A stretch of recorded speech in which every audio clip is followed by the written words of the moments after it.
Good evening. Sorry for the slight delay here. This is Bard Hill, and you are here for the September 18th meeting of the Town of Richmond Selectboard. We kind of have a long agenda, which we'll review. In the meantime, welcome members of the board, members of the public, town staff. Are there any public comments? Yes, please advance and be recognized. Hi there, very cool. I heard on the radio this morning, Rebecca Mueller is having a birthday. Happy birthday, library person. There we go. Happy I think you're birthday. closed today, but Rebecca. this way it'll go. Yeah. Thank you. Great. Put that in. Thank you. Before we go to up, okay, we have a hand that went up and went down. Probably Rebecca. It was I saw Lori. Lori. I think it was Lori Dana. Brian Farnsworth. There is a hand up, Brian Farnsworth. Hi, so I just wanted a quick comment. My brother has been buried in the Riverview Cemetery for the last 9 years, as well as other family members.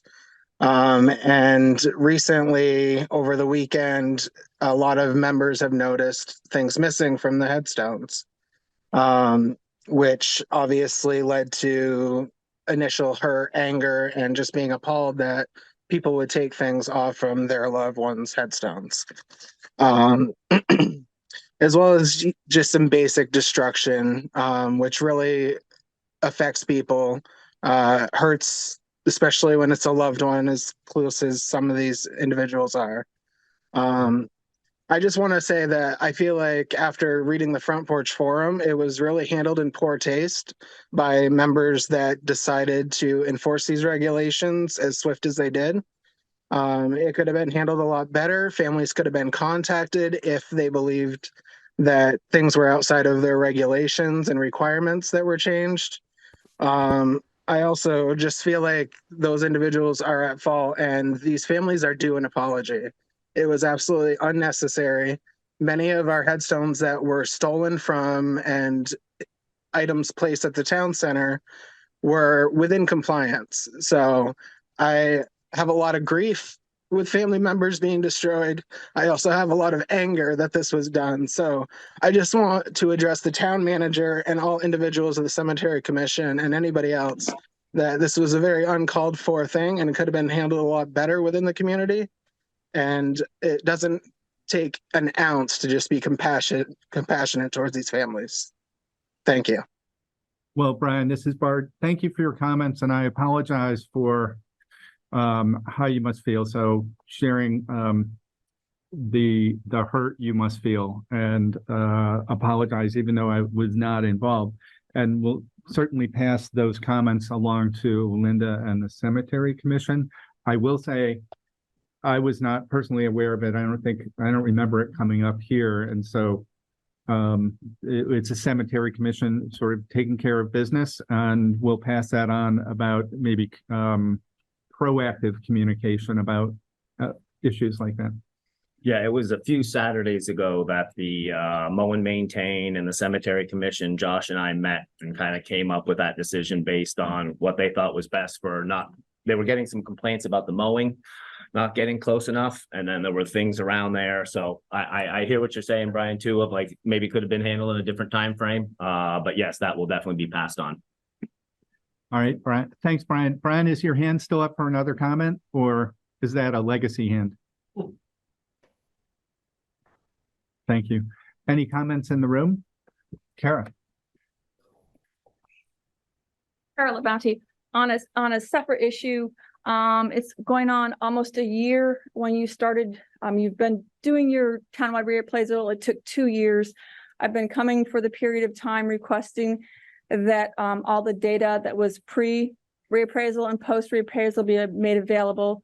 We've waited the amount of time since the grand list has been published, and now we are still expecting the post data and the pre-data to be delivered to the town.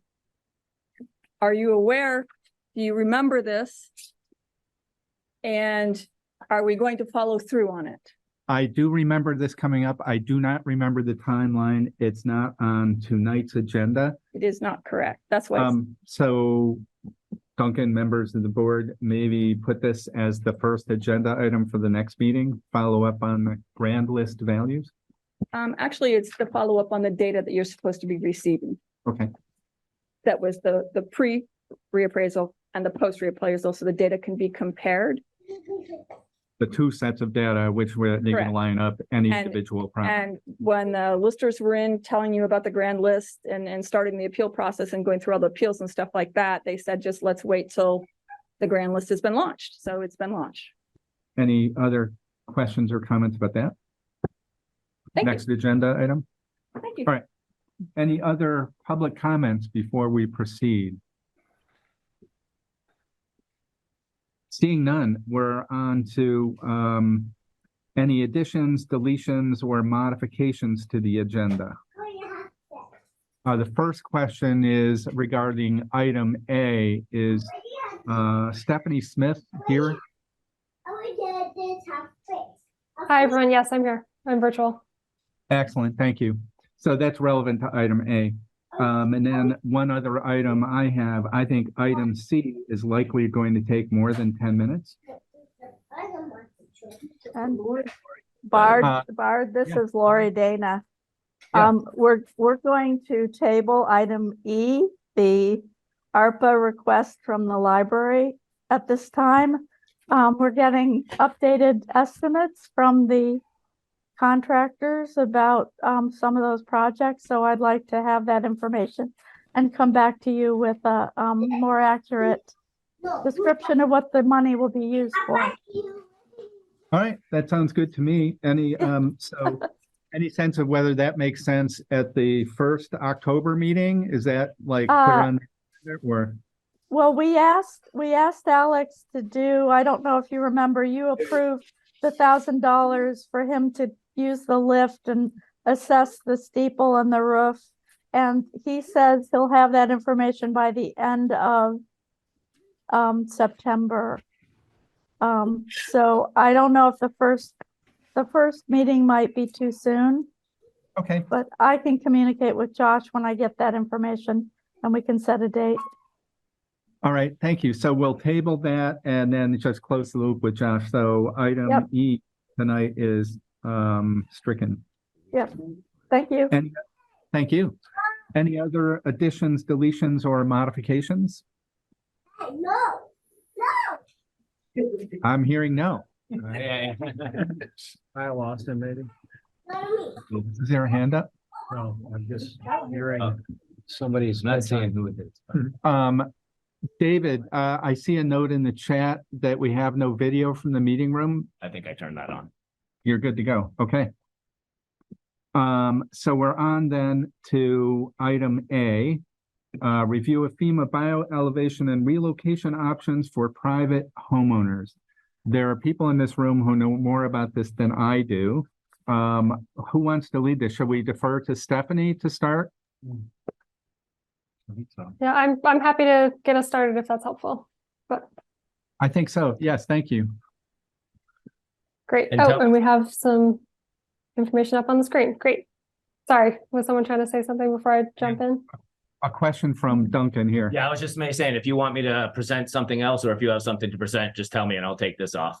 Nope, this is great. I don't have anything to present, so if you want to share this, that's fine. I'm happy to just go through each and then answer any questions that you guys have.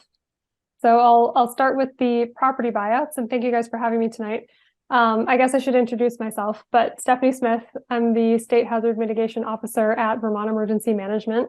So I manage hazard mitigation funding for the state, so that's FEMA funding, and then also our state program, which is the Flood Resilient Communities Fund. So there's a lot of different things that we can do with that funding. It sounded like the interest for tonight was really what we can provide in terms of private properties.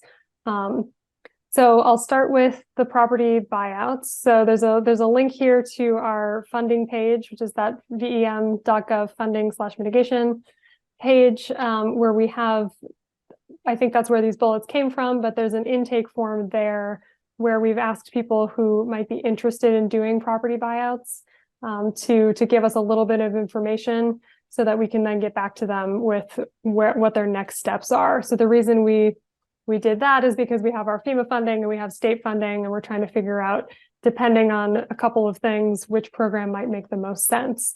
But for the purpose of property buyouts under either FEMA or state funding, we have 100% funding available. So on the FEMA side, there is a 25% match, but the state is covering that. We have a general fund allocation to cover match for property buyouts specifically. So we can do 100% of the value for a property owner. It's voluntary for the property owner. It's also voluntary for the town. So I would love to tell you why it's a great thing to do. If you guys have concerns, but I think if there are property owners that are interested, and so far on the intake form, we do have one property in Richmond that expressed interest. So if the select board is willing to go down that path, we can start talking to that property owner in the town and putting together an application. And yeah, Stephanie, go ahead. before you proceed, just a procedural question. Would you prefer that people ask questions now during your discussion or presentation, or hold them to the end of each section? Now is fine. If you have them right now, I'll take them. Okay, I've got one. Yes.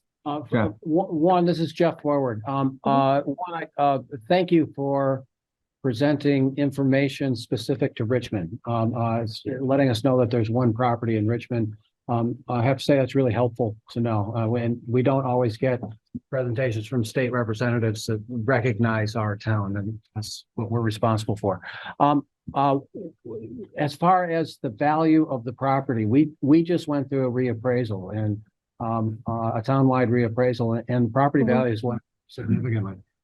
Is that the number that's used as the appraised value, or is there some other mechanism that you determine what the 100% appraised value is? Yep, great question. So it's based on not a town assessment, which is what you're talking about, but a current market appraisal value or a day before the storm value. So if it was someone who was impacted during this event, the first step once we get the funding awarded is to hire someone to do an appraisal from the day before the storm. So that's the same qualified professional that anyone could hire to get an appraisal on their home because they're interested in selling it, and they don't know what, and they want to know how much to sell it for. So it's either that current market rate, so whatever the value is today, or for property owners who were impacted during this event, the value as of July 8th. Thank you. Yeah, great question. I don't see any other questions, but for people who are participating virtually, note that when we have documents on screen, we can't see everybody. So you'll maybe put something in the chat so we look at that in case there are questions that pop up. Great. Great. And then I'll just say, so I said it's voluntary for the property owner, it's voluntary for the town. Generally, the town is the one managing the funding. We're trying to set up a scenario where VEM can be the one to actually manage the funding on behalf of our communities. We're still working through that with FEMA, but we're hopeful that will make things easier if that's of interest to any of the towns that are participating in buyouts. But ultimately, either way, the town would end up owning the parcel, and there would be a requirement to maintain it as open space in perpetuity. So the grant covers all of the expenses. It covers the appraisal. It covers legal fees, closing document development. It covers any removal of any structures and capping utilities, usually some seeding and grading of the site at a minimum, but potentially some riparian plantings if that makes sense and is of interest. And then ultimately it ends up in town ownership, with the town being required to maintain it as open space. And depending on the site and where it is, some communities just put some plantings in it and let it grow wild, and they don't do much of anything with it. If it's in a site where you want to mow it occasionally, you could do that too. Or if it's a site, we've seen some communities like Northfield following Irene, where we bought 8 properties in a row because all of the property owners opted in. And they were able to remove a bunch of fill. So they restored some floodplain and lowered the flood elevations in the surrounding neighborhood, and then created a beautiful community park. So there's also opportunities to do things like that, where you make these sites, you give them back to the river when the river needs it, and then you can make it a beautiful community asset, depending on the location and if that makes sense for you guys. So that's the that's the buyout process in a nutshell. And again, if you have interested residents, we're asking them to start with that intake form so we can process things and figure out which grant program makes the most sense to move forward. So I'll stop there for any other buyout related questions. That overview is really helpful, as is this document. Questions from in the room or on screen? Yes, from in the room. Hi, Stephanie. It's Carol Bounty. Okay. You do a great job. I really appreciate all you're doing for all the FEMA work that you do at the state level. It's great that you've got the VEM money, that it's going to go to 100% to buyouts. I think it's something that our community doesn't fully understand or know yet. Because a 75% match made a lot of people go, I don't really want to buy out if I'm only getting 75% of my value. So the fact that it's 100%. So I've got a couple of questions for you. One is, if somebody enters into the process and when the appraisal comes in, it's determined that they don't agree with the appraisal and they do not want to complete the buyout, is there an opt-out at that time at no expense to the homeowner? Yes. So it's until you sit down at a table and sign closing documents, the homeowner can change their mind, and we'll still pay for the appraisal. We've already paid for the appraisal at that point. So the grant will still cover that appraisal fee if the homeowner changes their mind. There's also a process to follow if they're interested in appealing that decision. If they think it's too low, they can hire their own appraisal. And then the state has to hire a third-party appraiser to deconflict and come up with a final offer. So there is a process to appeal if they think the appraisal is low. I've never actually seen anyone do that, but they could do that, and they could also change their mind and decide they don't want to move forward with the project. So, Stephanie, this is a follow-up. So could I just safely summarize that as saying starting this process as a private homeowner has zero risk? There is no risk to the homeowner to start this. Correct. Yes, that's correct, because they can change their mind until they sit down at a closing table. And Stephanie, the town has no risk either, because 100% of this is being paid for out of VEM money. Yes. So I want to make sure that both sides realize there's always an opt-out and there's no cost to either one since it's 100% funded. As well as I really support if you guys are able to do the administrative side of things to take that burden off towns, because towns don't have either the time, the bandwidth, or the expertise in this. So thank you for trying to put that together, and I really hope they're able to do that. Couple other questions. Is there a deadline right now for that form for people to show interest in this as a possibility? So there's no specific deadline, and the funding. So the mechanism we're going to use to fund most of these buyouts is FEMA's Hazard Mitigation Grant Program. And that's funding that follows disasters in the state. So we're anticipating, based on this July flooding, that we'll have about 30 million available in that program, which is huge. That's following Irene, we had 32 million. We might even creep up and top that, but we'll at least be very close to it. And that funding, that application will be due at the latest under that funding round next summer. I give you that funding round specifically because on the FEMA side, the only way to do that day before the storm value is under the same funding round where your home was impacted.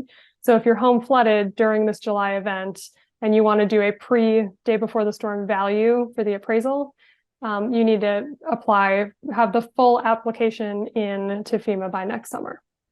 Next summer. Okay. I just wanted to get some deadlines there. And my last question, so I know there's some other questions coming, is this is a question to the select board, because people shouldn't start thinking about this if the select board doesn't support it. And just because it's being presented tonight doesn't mean the select board is in favor, has spoken either way. So by the end of this presentation, if the select board could let us know if you support the community clicking the survey and going through the process, because if you don't support it, then they can't have a buyout. Thank you. And there's one other note I want to make. So for anyone, based on that day before the storm value appraisal, so for anyone who, if their property did have damage during this event and you received funding either through a flood insurance policy or from individual assistance, and then you use that funding to fix your structure, make sure you're saving all of your receipts, because FEMA has a duplication of benefits clause within the buyout. So if you're, just to give you the example, if your appraisal comes back at 100,000 and you got $30,000 worth of individual assistance, by default, the buyout would pay you 70,000 because you already got that 30,000 from FEMA. But if you use that 30,000 to fix your house and you can show receipts for part or all of it, then we wouldn't take that out of the buyout offer. So if you have $20,000 worth of receipts, we would pay you 90,000 through the buyout. So the point is, if you do fix your structure and you've received federal funding, just make sure that people are hanging on to those receipts, because we'll end up having to look at them through the buyout process. So Stephanie, I'm going to go first to the questions in the meeting chat. Excuse me. Is there a time limit on filling out the intake form? So no, we have it open. I haven't set up a deadline for it. I know for a lot of people, it takes a while after flooding to process what you want to do. So we're going to leave it open. I don't have a deadline at this point. Would it be safe to observe that it's prudent if people have decided to do this to start the process? Yes, if you're interested and you think you might want to go forward, I would fill out the intake form. Again, like Kara said, there's no risk to filling out the intake form. I think we won't get applications from a lot of the people that did that, but it's just that initial step so that we can talk to you, get you some more information, answer your questions. Thank you. The next question in the meeting chat is mailing, or I'm going to substitute mailing or other communication to the people whose homes were flooded. Is there a way of doing that? Yeah, so I would be happy to chat with the town about that and have a resource that we could provide to you to send out if that's of interest. But the state is not sending things out. I was trying to see if I could get access to FEMA's individual assistance list just to be able to send out some sort of notice to people that received individual assistance, but it doesn't look like that's going to be possible. So I don't have a list of everyone who flooded. But if the community was willing to help, we could get something out. So that's fair enough. Duncan, maybe as a follow-up for you and Josh, a way of identifying the residents who were flooded or potentially flooded and cast sort of a wide net and communicate it directly to people. Maybe this document as an enclosure. Yeah, and I think if the select board is willing to support buyouts, and if you guys want to take a look at the map of your community and see what areas that makes the most sense, and what areas you're willing to support buyouts in and reach directly out to those people, I think that would be great and incredibly helpful. Can I go ahead? Yes, please, Karen. Stephanie, it's Kara again. When the select board makes their decision on if they're supporting this, it would be key then to talk about public outreach and such. But Stephanie, you do not, let me make sure I understand. If their home is in the floodplain, buyouts are not just for people who actually experienced a flood with this event. Is that correct? Yes, that's correct. So the intent of the program is that we're purchasing things before they flood. The interest in the program is almost always there after people have flooded. But no, you're not required to have flooded. You're required to have some form of demonstrated flood risk. And on the FEMA side, that's a little more specific, but then with our state program, we can be a little bit more flexible. That's what I really want the community to really understand right now, because we keep talking about you're trying to get FEMA's people who received assistance. You're trying to get people who had flooding. No, this is the floodplain community that needs to be reached out to. Anybody in Richmond's floodplain should be made aware that they do not have to have been flooded, but if these flood events keep occurring and increasing in size and events, that it's important to, if you want to do a buyout, the prime time to do a buyout is when it's at 100%. So I'm going to jump into members of the select board here and at home. Since that vote was not warned and we don't have that map readily available, I think this might go into the next meeting to look at the map and make an affirmative vote, make it a warned agenda item and vote, do we support the buyout in these areas? Does that make sense? Sure. Yeah, I don't really know the scope of, the possibility. Joe. I'll say that, and I said it at our last meeting, I, for one, not speaking for the select board, think it's a really good idea, for people who have been flooded to do this, and I would be supportive, but, if we need to take a formal vote, fine, we have been reaching out, but, the select board, the town has been reaching out through Front Porch Forum and in our meetings, encouraging people to think about this. They do not need to make a decision in order to apply. They just need to express an interest and apply. And I for one would encourage them to do so. I think we should encourage people to apply, and to foreshadow a future vote. I would be surprised if it were not unanimous support for the buyout, but I think we need to properly warn it and be transparent about what areas we're talking about. Well, you can ask Stephanie, it's not for outside the flood. Yes, but just the specific map, because not everyone has in their head, including all the select board members, what does the floodplain actually mean? Yeah. Right, and can I make one other note on that? Because we have our state funding, it's not a requirement that the properties be within FEMA's mapped special flood hazard area. So there are properties that are not going to be in the special flood hazard area that have risk or that may be actually flooded during this event. And that's okay. That's part of why we have people fill out the intake form so that we can look up where they are. But the Agency of Natural Resources has a mapped river corridor layer that's a little bit broader. And that's another way of looking at flood risk. So it doesn't necessarily have to be in FEMA's mapped special flood hazard area to participate. So all the more reason to have a future vote and clarity on what are we voting with that map. So that's sort of the detailed, I think, follow up. Any other questions in the room? Just to do the intake form, what you can ask the select board, encourage people to do tonight, so you've got one so far. How many more are interested? So Kara in the room, if you can hear, is saying we should encourage people to apply because there is nothing to lose by applying. Foreshadowing the future vote. If you think you might be interested, you have nothing to lose by applying. So I encourage you to apply. There's documents here to look at more information. Other questions or comments in the room? Stephanie. Something we've been nibbling around the corners at, which is that culturally they've himself a lot of harm by lying and then being contradicted by his own words in email. That seems to have set in. I think, someone was unmuted. I think they're muted. Stephanie, go ahead. Bard, were you calling on me, Stephanie? Yes, sorry. Okay, I heard talking, so I couldn't tell. Thanks. I'm really interested in hearing about also the other part of this, which is the support with mitigation around flood damage or mitigation for future flooding, the other part of the program, that 75%. Can we hear about that? So if we're done with the first part, we'll move to Stephanie presenting on the second part of the document here. Yeah, so the second piece, are you talking about elevation specifically, Stephanie? Yeah, I think, okay. Yes. Okay. Thank you. I think I don't know the details. Elevation is where we're at. Yeah. Okay, that's okay. I know the details. Elevation and relocation programs on your document. Yes, so there's two things. I'll start with elevations.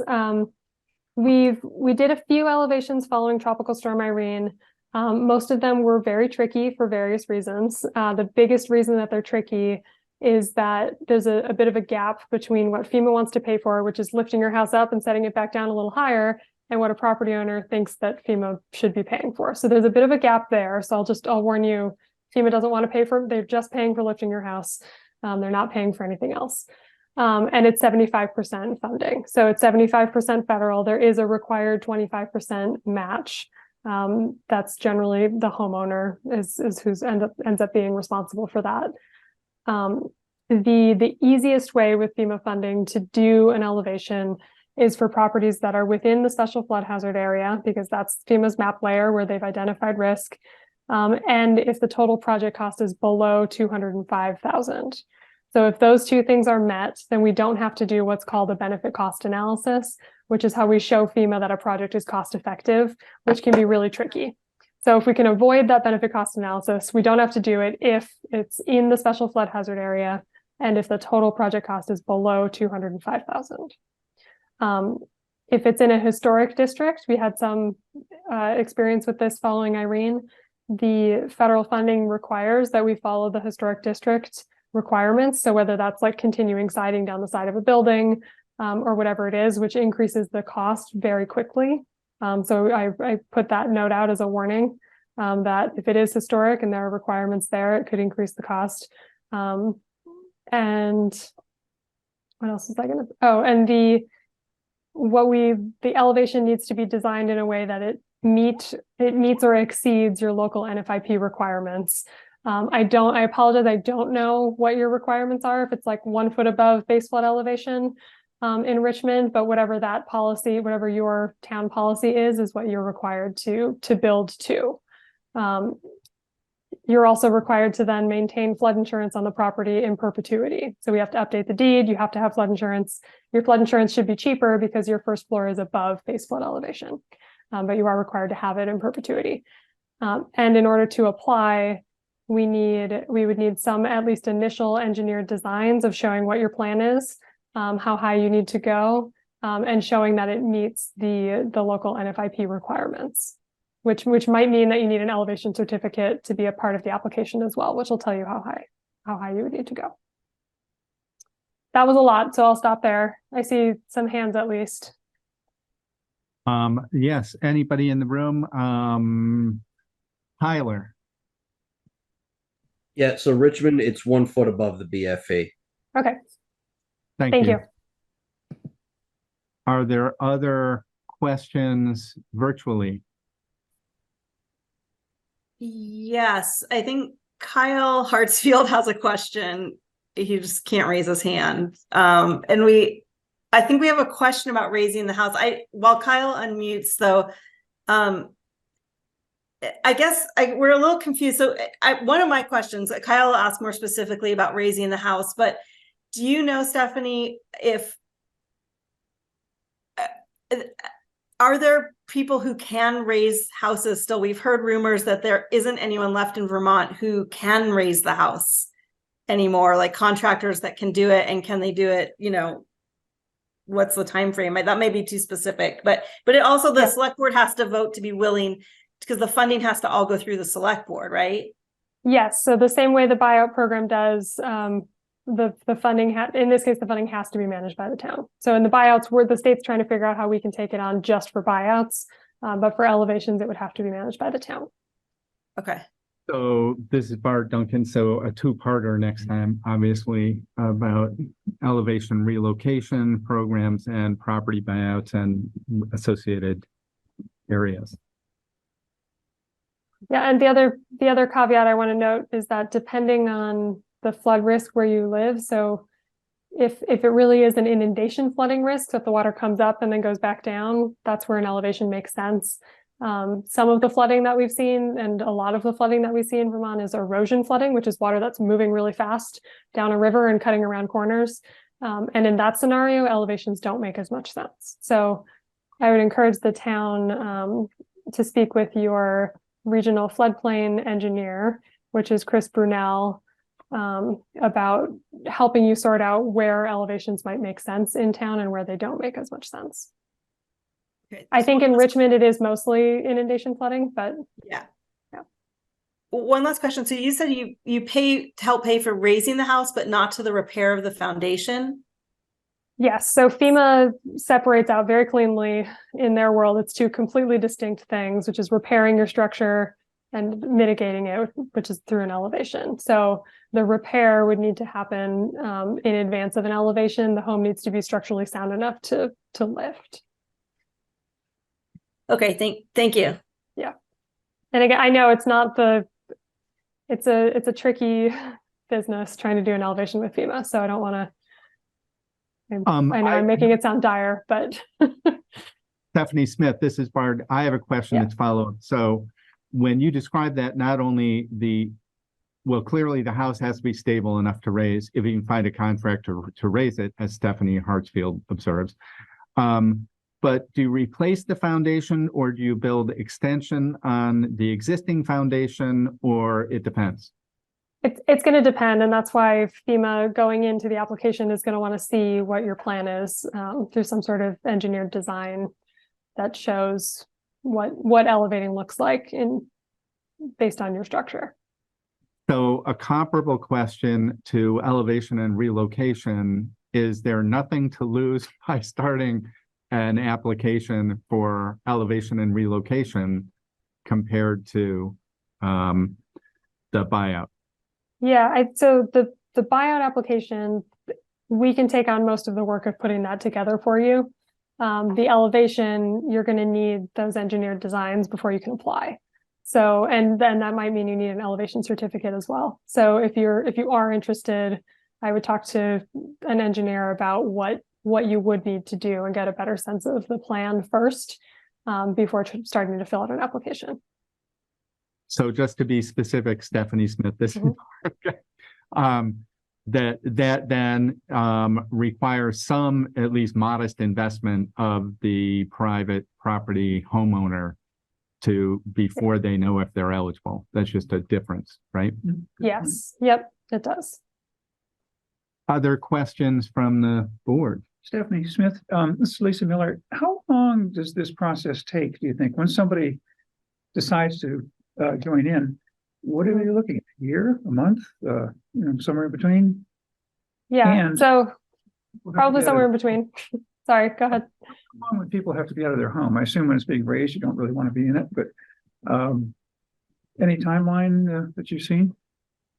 Yeah, so we've done, well, the full timeline. So once we have the application together and our state review committee reviews it, so the state packages everything, sends it off to FEMA. And then I think it'll likely be at least 6 months before FEMA awards the project. So this takes time. It's not going to be an immediate thing. It would take 6 months, whether it's a buyout or an elevation, before we get the award from FEMA. And then it's going to be based on who you can find to do the work. Stephanie, I hadn't heard that that's a concern. We've done some of these. I don't know if there are eligible contractors. I can start digging into that. But yeah, it can take a little bit of time for sure. So we're well past time. I'm going to note we will be returning to this topic, ideally at our first meeting in October, to make votes on both of these based on areas. But maybe quick final questions or comments. Tyler? Yeah, some quick things to note about that. If the homes are located in the flood hazard overlay district, we're going to have to, we're required for NFIP to track improvements on all properties located in the flood hazard overlay district, including interior remodels, which is unique only to that district. We don't regulate interior remodels in any other part of town. So basically what happens, how our regulations are written, is that if the cost of either the damage or repairs equals 50% of the current market value of the property, and kind of doing that, I'm using the most recent reappraisal numbers as kind of the baseline for that. Once you hit 50 and up, that's conditional use review, requires approval by the development review board. If it's under that, I can do it administratively through zoning permits. So one among the many things I've been trying to work on is to try and take all of the homes that are in the special flood hazard overlay district, kind of get their value as it sits today, and then start to try and track improvements over time. We've kind of done that to varying degrees in the past, but it's something that I'm trying to kind of get put together, moving forward. So if people do want to do that, we'd have to look and see whether or not the cost of doing it, whether I can just do it or if it has to go to the DRB. But just wanted to give everybody a little update on that. That's how that process would work. Thank you, Tyler. So to be continued, any final short comments? I'll try to be quick for the part, but I think this is a very important topic. I participated in a relocation, an elevation, and buyouts. The side of things, Stephanie, that you had asked about contractors still in Vermont to elevate. They were in Vermont pre-COVID, so if they've just moved out in the last 3 years. But I definitely know of contractors who were doing this, and I think they're still in Vermont doing this because they were Vermont contractors. So elevation is an option.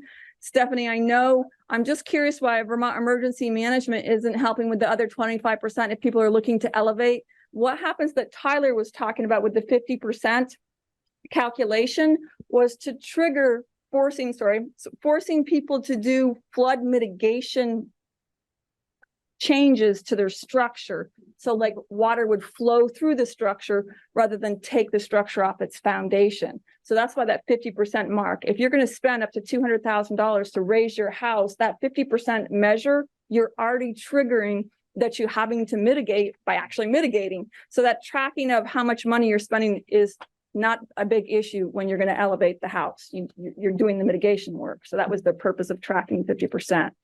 I'm going to go quickly. Stephanie, just that point of the 25% for elevations or relocations, completely taking a structure out of the floodplain. Why is the state not backing that and only backing buyouts? Yeah, so the allocation that we received from the legislature was, the intent was that the focus be buyouts. We're looking at enough buyouts following this event that we're going to run out of that money. So we're not going to have enough to do all buyouts and all elevations. It's possible we'll be able to chip in some once we have a better sense, but I can't tell you that right now. So I'm not going to. But once we have a better sense of how many buyouts, we'll be able to potentially adjust. But at this point, we haven't committed to that because we don't know if we can. Okay. Don't fear an elevation of a structure in the floodplain. It can be done. It has been done. You just have to be patient. And all of this whole process from buyout to elevation to relocation, put a year in your head.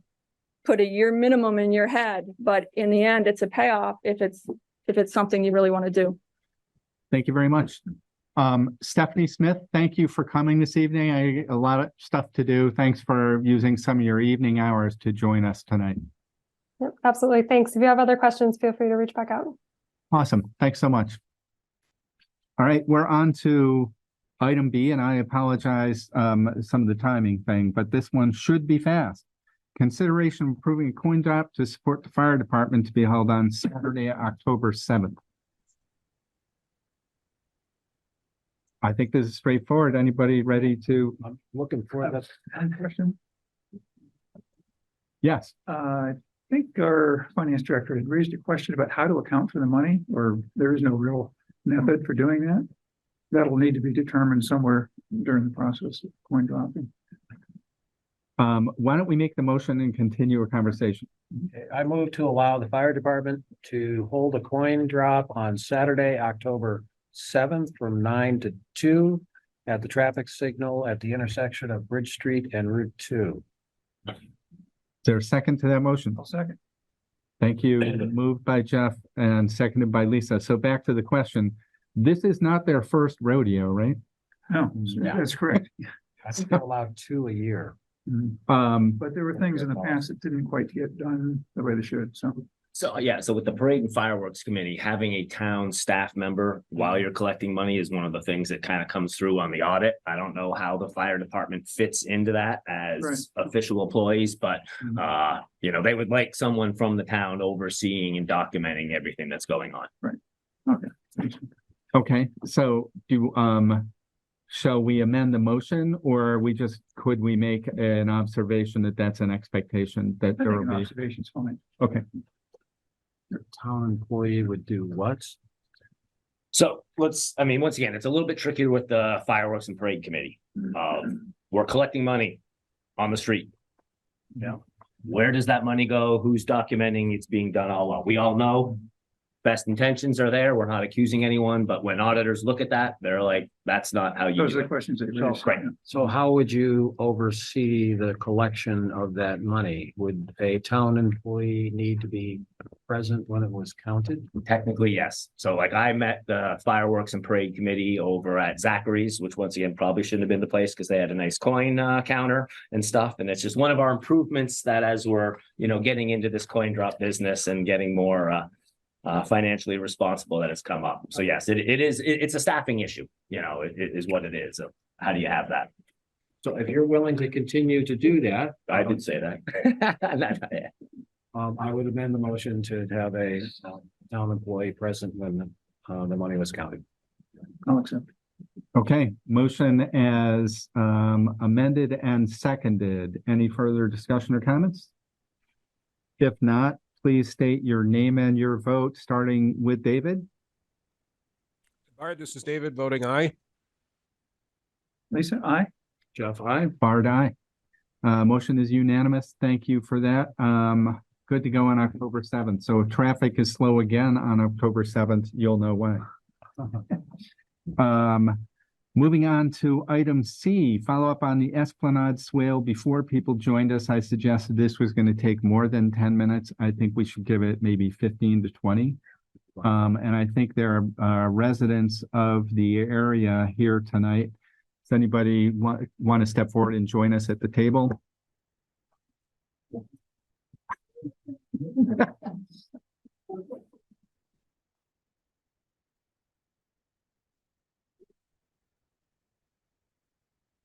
So I'll start by saying I've walked the property a couple of times and I've seen it in 2 different iterations, and I'm sure it's evolved a bit over time but not gone away. I've talked to a few folks who made the observation that this might actually be part of a former part of a river, you know, when the river did what it wanted to 300 or 400 years ago and just went different places. But the town has since grown up around it, including roads, farm, housing developments. It's in the floodplain itself, right? So that has presented certain challenges. More than one person has observed that some of the homes that are there now that have been built in the last 30 years would not be permitted and built in 2023 because of where they are, which is the challenge that we face. So I feel your pain for what that's worth. So I know you had a presentation, some maps. I don't know how you want to proceed, give you a little bit of time to talk about what you see and what your observations or asks might be. Yeah, I can share my screen on here. Yeah, if you want to share your screen. and I guess while Colin's queuing that up, I guess just to bring everyone back and make sure we're clear, because this feels like it's been information overload in the last couple of weeks, and new details have actually emerged that feel really important to us. So I want to make sure they're clear. Going back, obviously this flood happened July 11th around then. And I've lived at 139 Church Street. By the way, I'm Margot Austin. I've lived at 139 Church Street since the development was built in 2004. And during Irene, as an example, the swale filled. It filled all the way to our back patio, as a matter of fact. And within 24 to 48 hours, the water was gone. So what we noticed, obviously, is the water wasn't going anywhere. It was stagnant. And so when we reached out to the town, we heard a couple things that I think are really important. First, we heard that there's been unprecedented rain, which unfortunately we're all aware of, and that the water table is so high, and that this water is just naturally occurring groundwater. So the earth is so saturated, it's not going to go in. That was kind of, and also this is on private property. So as much as the town has a lot of sympathy for us, there's nothing the town can do. So what we want to talk to you about tonight is that I am really fortunate that Colin is my neighbor, who happens to also be an engineer and a wastewater expert. So I certainly am not an expert on this. Stormwater or wastewater? Stormwater. There's a Yeah. big difference. Well, hopefully. So, In this country. so we're happy to pass out the maps whenever you get to a Colin, but I think the key thing is that what I heard loud and clear from the town again, which feels really important, is that the town was not utilizing this swale for any stormwater, and the maps actually show otherwise. So this puts the town in a really interesting position. In a swale that is on our private property, there is clear indication that the actual design from the stormwater in our town is so it can use the swale for stormwater. So that is new information that everyone needs to be educated on. Can I read you the note that I was left pursuant to this topic? Road foreman Pete Gosselin and I inspected the culvert that was reported in the swale at 62 Esplanade, which is more familiar to you than to me. It appears to be an old culvert that drains into the swale from a stormwater structure on the north side of Esplanade. Does that make sense? This stormwater structure appears to be full of gravel and soil, which has buried the connection point of the culvert to the structure. We surmise that the culvert is likely plugged and not functional. The culvert in the swale is lower than Esplanade Street, so the culvert would not be able to drain water out of the swale. I have no opinion on that. I'm just reading what was written here. Yeah. Another comment we made is if there's concern about water going from a stormwater structure, one thing you do is put cement in the stormwater structure and it won't drain. Yeah, but who can do that? The Town highway, because the town Yeah, owns the stormwater structure. Yeah, So if that is a concern, I've been thinking about this a lot.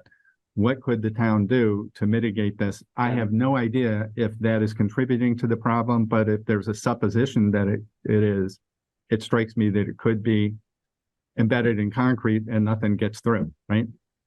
yeah, but then there wouldn't be really stormwater management for the roadways. That would just, it's still gonna find its way over to the adjacent properties that are there and flood their properties, I guess.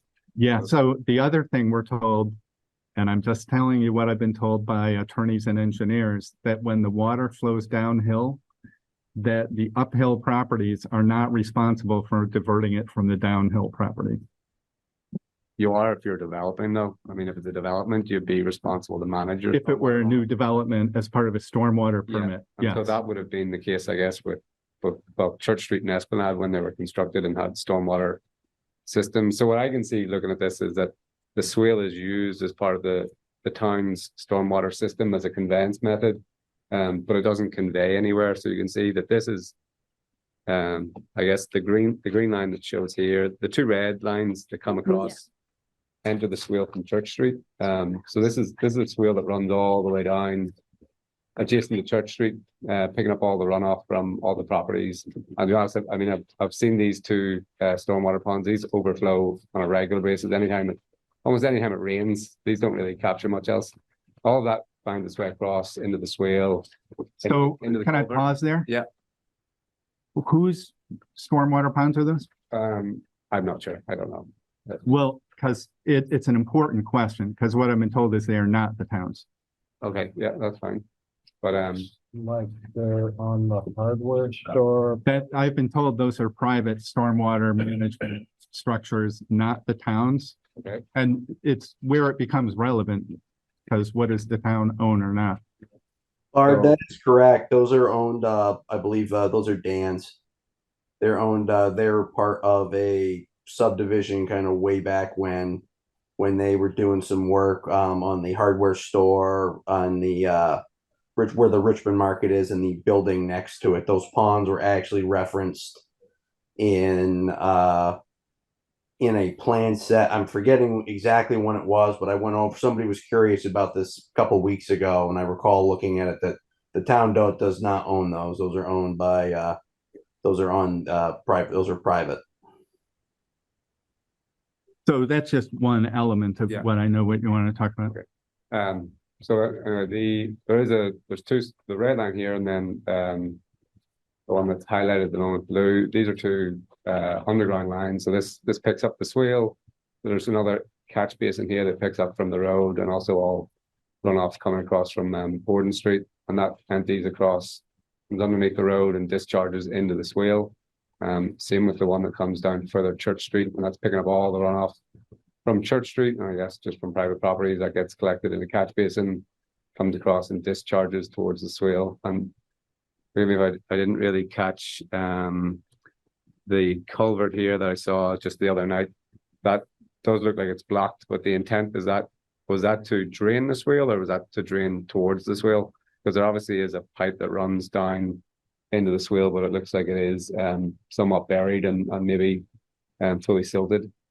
But regardless, if this is catching, if the intent of this culvert or this catch basin was to drain into the swale, the water comes down, runs into that catch basin. If that catch basin is full, Excuse me, so that's the one at 62. yeah, Esplanade, but on the other, so if you were looking at the end that had the culvert, that was is that the north side? this is on the north side in the bushes next to your property. Yeah. So which one is 62 Esplanade?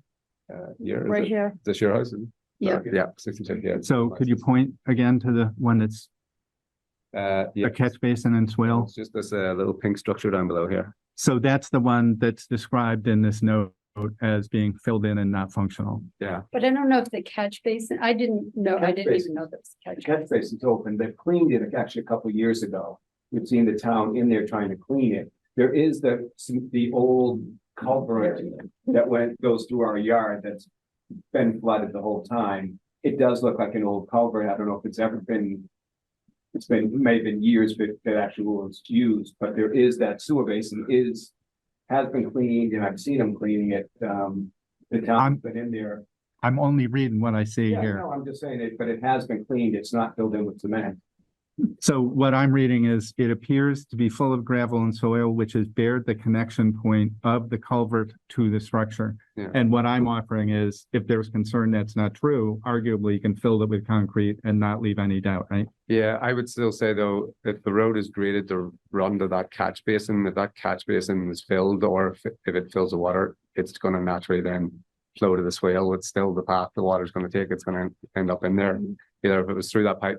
My one consideration was, well, that was supposed to be a discharge from the swale. That might have made some help. And but if it is discharging into the swale, the water's still going to get there, regardless if that catch basin is removed or not. I think that's the path the water will take off the roadway, off Esplanade Street. Unless the street was curbed and then it ran all the way down to Bridge Street. But So I don't know what to conclude from that. What would the town do? in my opinion, the town, because this is part of their infrastructure, because you're using a swale to convey your stormwater, and it looks like the intent from both these maps and I guess Richmond's stormwater master plan is that the swale is supposed to convey the water, and it connects to where the major storm line discharges off Borden Street next to the rescue. So it indicates that get that one highlighted. So can I pause? Tyler, are you in charge of the stormwater management plan? So, and I'm just being cautious here.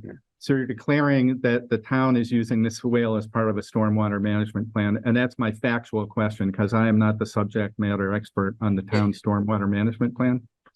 And to be, and not at all to, I don't mean this, personally to Colm at all. I think I've heard this said multiple times. I have yet to hear anybody from the town, be it water, sewer, or be it highway, that says that this is a town-owned piece of infrastructure. In fact, if you're looking at this natural resource atlas map, you'll see that when you click on the properties of these lines of where the swale is located, none of those will say town of Richmond. So this land feature is more or less a natural, as best as we can tell, is a natural pre-existing feature. It wasn't built by anybody. The town didn't build it. Tyler, if you're going to use that to convey water, regardless if it's natural and if it's always been there, and if it's on somebody else's property, doesn't stop a town from using it. You can still convey water through there. Not like all of the stormwater infrastructure that runs through everybody's property. Same with the sanitary lines.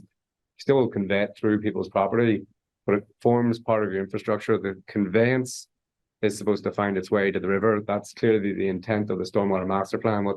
What they're showing, that would have been the intent to put something in this. Well, you're not going to discharge something to someone's property that's just going to pond and fill there. Otherwise, now you're effectively flooding private property. So Colin, let me interrupt. I'm sorry. So Tyler, I don't want to put you on the spot here tonight, but I'd like you to follow up to say, is this swale in fact part of the town's stormwater management plan or not? Because what I've been told to date, it is not. And that the town, I've been told by multiple parties that it is not the town's part of the plan. And furthermore, the town is not responsible for addressing draining. I'm just telling you what people have told me. So can I tell you what our request is for tonight? Of Let's course. just get to, because we've done all this work and I'm the layperson and I'm so grateful to Colin, but what we are requesting the town do, which seems to your benefit if we are at all questioning stormwater and where it's running, especially in an area that we're talking about a floodplain, is that can we hire an engineer to go down there and assess the situation? That would be great. If we can get a third party to talk about, is this what's happening? Because what's clear to me now, I can tell you from sitting here on September 17th, this is not groundwater. I just want to clarify that. There is no way I could show you a video from Saturday. The water is running towards Mary Ann's house. This is not groundwater. That is clear. If you had asked me that on July 17th, I would have said, yeah, it's probably groundwater. 2.5 months later, it is not. So clearly, these maps indicate the town is utilizing it. Whether it's town property is semantics, it seems. If the town is using it as a runoff for stormwater, then it's the town. I'm sorry, I gotta pause you because you're making declarative statements that the town is using the swale, and I understand that is your opinion and perception. But what I've been told repeatedly is the town is not using it. But So when some people are saying we are, and some people are saying we are not, and I am agnostic about your map. I don't care about a blue line on your. factual, I mean, these stormwater pipes, you can click So- on them, they are. part So- of the town infrastructure. Can I Yeah. just ask a question? Yeah. Your blue line is Yeah. saying that that swale should drain out towards the Winooski that way? Yeah, so that's where, I mean, to And me, it I doesn't, can, yeah, I it can doesn't. tell that- you right now, that is uphill. Well, the way that blue line runs, yes, it is. It is uphill and water does not naturally flow up. Yeah, and so that's where, I mean, this section of the blue line, certainly from this point across to here, does not occur. That is not the case. But in fact, the swale runs straight through the farmland and you can see it over time. And again, that would, you can see the kind of the water path that Because, runs straight because through here. right there where your cursor is. Yeah. Back, there's a farm road and there's a culvert. Yeah, We have video of the water running into the swale from that swale. Yeah. So it's actually running back from the farm. So when I walked it, that's what I saw, and I don't know. It doesn't seem like much until you count gallons per minute, and it was flowing much faster than the faucet, like I mean, four it faucets. was a, I think it was a 4 or 6 inch culvert that was full the day we were there. yeah. And so And it was running into the swale from the farm. from the farm side. So there's a culvert on the first crossover here. Is there a culvert on the second section? No, there's no culvert there. So when this fills up, it'll start to discharge back because this elevation will start to rise the water. So this water cannot escape towards the Winooski, is that correct? Yeah, and the elevation is uphill. Well, I wouldn't imagine that's uphill if that's a natural feature, as Bard pointed out, and I said Well- probably isn't far from the truth. If this drained and if there was always a swale here before any homes were here, this water would have always found its way to the Winooski by erosion, and that would have been the natural way for the water to flow. It would not flow back and go nowhere. So I don't know what the right solution there is, but the other things, first I've been told the town should not get involved based on what I have known to date and have been told to date, that like other stormwater issues, if there is not a direct town contribution from that's mitigatable by the town, that it's not ours. And several people have told me that. The second thing that we should all be clear about is the town has no authority over the farm. That is absolutely clear. That's the Agency of Agriculture, Food and Market and Food, whoever it is. So anything that happens on the farm is not subject to town authority. And there's actually this Vermont Digger article where the Water Quality Division chief at the Agency of Agriculture said, towns have no responsibility and no authority about what happens on a farm. But the state does the town not have to ensure that the state's policies are being heard to? You have no jurisdiction over it. I can't, as a zoning administrator, come in and say that a farm is violating required agricultural practices. That's entirely in. Is it your job, Tyler, if you were to see anywhere within the town that was, let's just say, hypothetically, that they weren't following state requirements for stormwater management within a floodplain, is it your position to raise that to the state or just let it go? If it's a farm, I have absolutely no jurisdiction over it. It's up to the state to kind of deal with state related issues. How does the state require, like, I mean, how do they figure these things out if towns are? I honestly have no idea. You'd have to take it up with the Agency of Agriculture, Food and Market. Is that, no, but isn't it like, I didn't think it was agriculture. I thought it was the, I can't remember Vermont State's, the other department, but.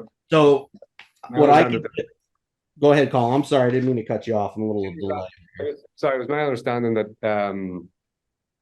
that Richmond are signed up to the there's a stormwater management for floodplains that Richmond's signed up to, and that is then managed by the state. And so my son, I can't remember his second name, but Kyle, who I spoke with, he had said that if there was any modifications of a waterway or natural discharge within a floodplain, that would require a state permit. And I mean, that would obviously come through the town, that even if a municipality doesn't have the requirements to get a permit through them, that they have to then flag it towards the state. That's not what I read. So No. I'll read you a quote from a Vermont Digger article. But this is not a Vermont Digger, this is the Vermont state policy. So stick with me. Municipalities do not have the authority to regulate stormwater on farms and therefore cannot assess stormwater utility fees or other management. And it goes on from there. That's Ryan Patch, the Vermont Department of Agriculture, Climate and Land Use Policy Manager. For what that's worth, I'm just like, it's consistent with what I've been told by legal advice, our zoning administrator, that it's not the town, it's the Agency of Agriculture. And that's an awkward moment, and I think there's a whole legislative history. Why would the legislature want towns to take hands off on farms? I can come up with 10 or 20 reasons why they would want towns to stay hands off on farm. And Bart, if I could, sections, and so where this is specifically spelled out in our zoning regs is in page 39, section 5.1.1, land development regulations by 24 VSA 4413, for which a zoning permit is not required. Agricultural uses are the first subsection, is top of the list.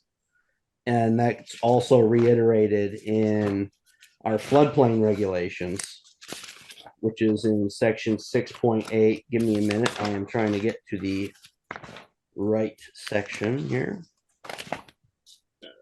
Second.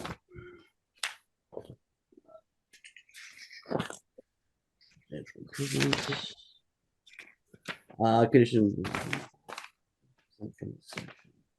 So exempt activity 6.8.10, which is notes top of the list, agricultural activities conducted in accordance with Vermont Agency of Agriculture, Food and Markets, Agricultural Practices, AAP.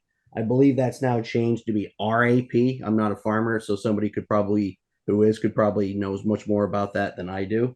But there, in two instances, my hands are kind of tied as a zoning administrator, that even hypothetically, if there is a violation of that on there, I have no jurisdiction to evaluate state criteria, much the same way as I can't say that something's in violation of Act 250, right? I have absolutely no jurisdictional authority or power, and it's spelled out explicitly in two instances over anything having to do with agriculture. So, and again, I'm sympathetic to the position that everybody in Esplanade finds themselves in, and I've tried to look into this to see what we could really do. Unfortunately, in this instance, there does not appear to be it's gonna be a long night for them. That the state can pull, that the town can pull, that's going to be able to really alleviate this situation in a way I think that the people on Esplanade would like.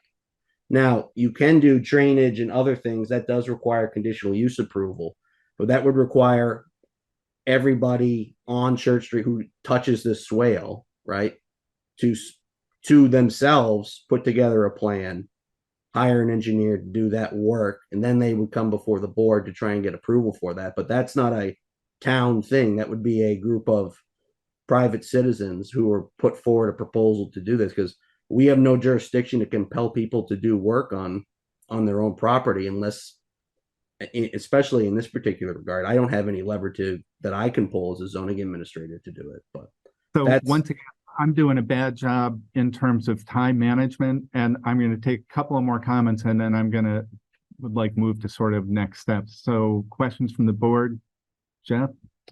Colin, I wonder have you looked at the town's stormwater management plan? Yes. Because it looks like this swale is identified on that plan. Is that good understanding? And I don't know if it has an outfall. It looks like it goes towards the swale goes towards the farm. Yeah. And then there is either a proposed or an existing catch basin on the plan, but I don't know where it goes from there. Are you talking about, sorry, I mean, Right there. this that's one, it, yeah. right So it there. doesn't, that we know for a fact, it doesn't, from about this point, it doesn't flow like that because that, again, that is severely uphill here. But that is not correct in that the swale does not continue in this manner. You could suggest that it probably may continue forward. But as has been pointed out, the water does also flow back.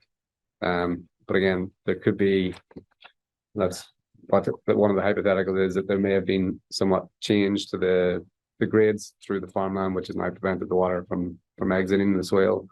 But that's really what we're saying, is that the water does discharge to the swale, but doesn't go anywhere. And again, that's, I guess, the ask of the property owners, is that because it is, and it is factually, it is the town's infrastructure, these two manholes and the one, I guess, on Esplanade that discharge into the swale, it is forming part of their stormwater management.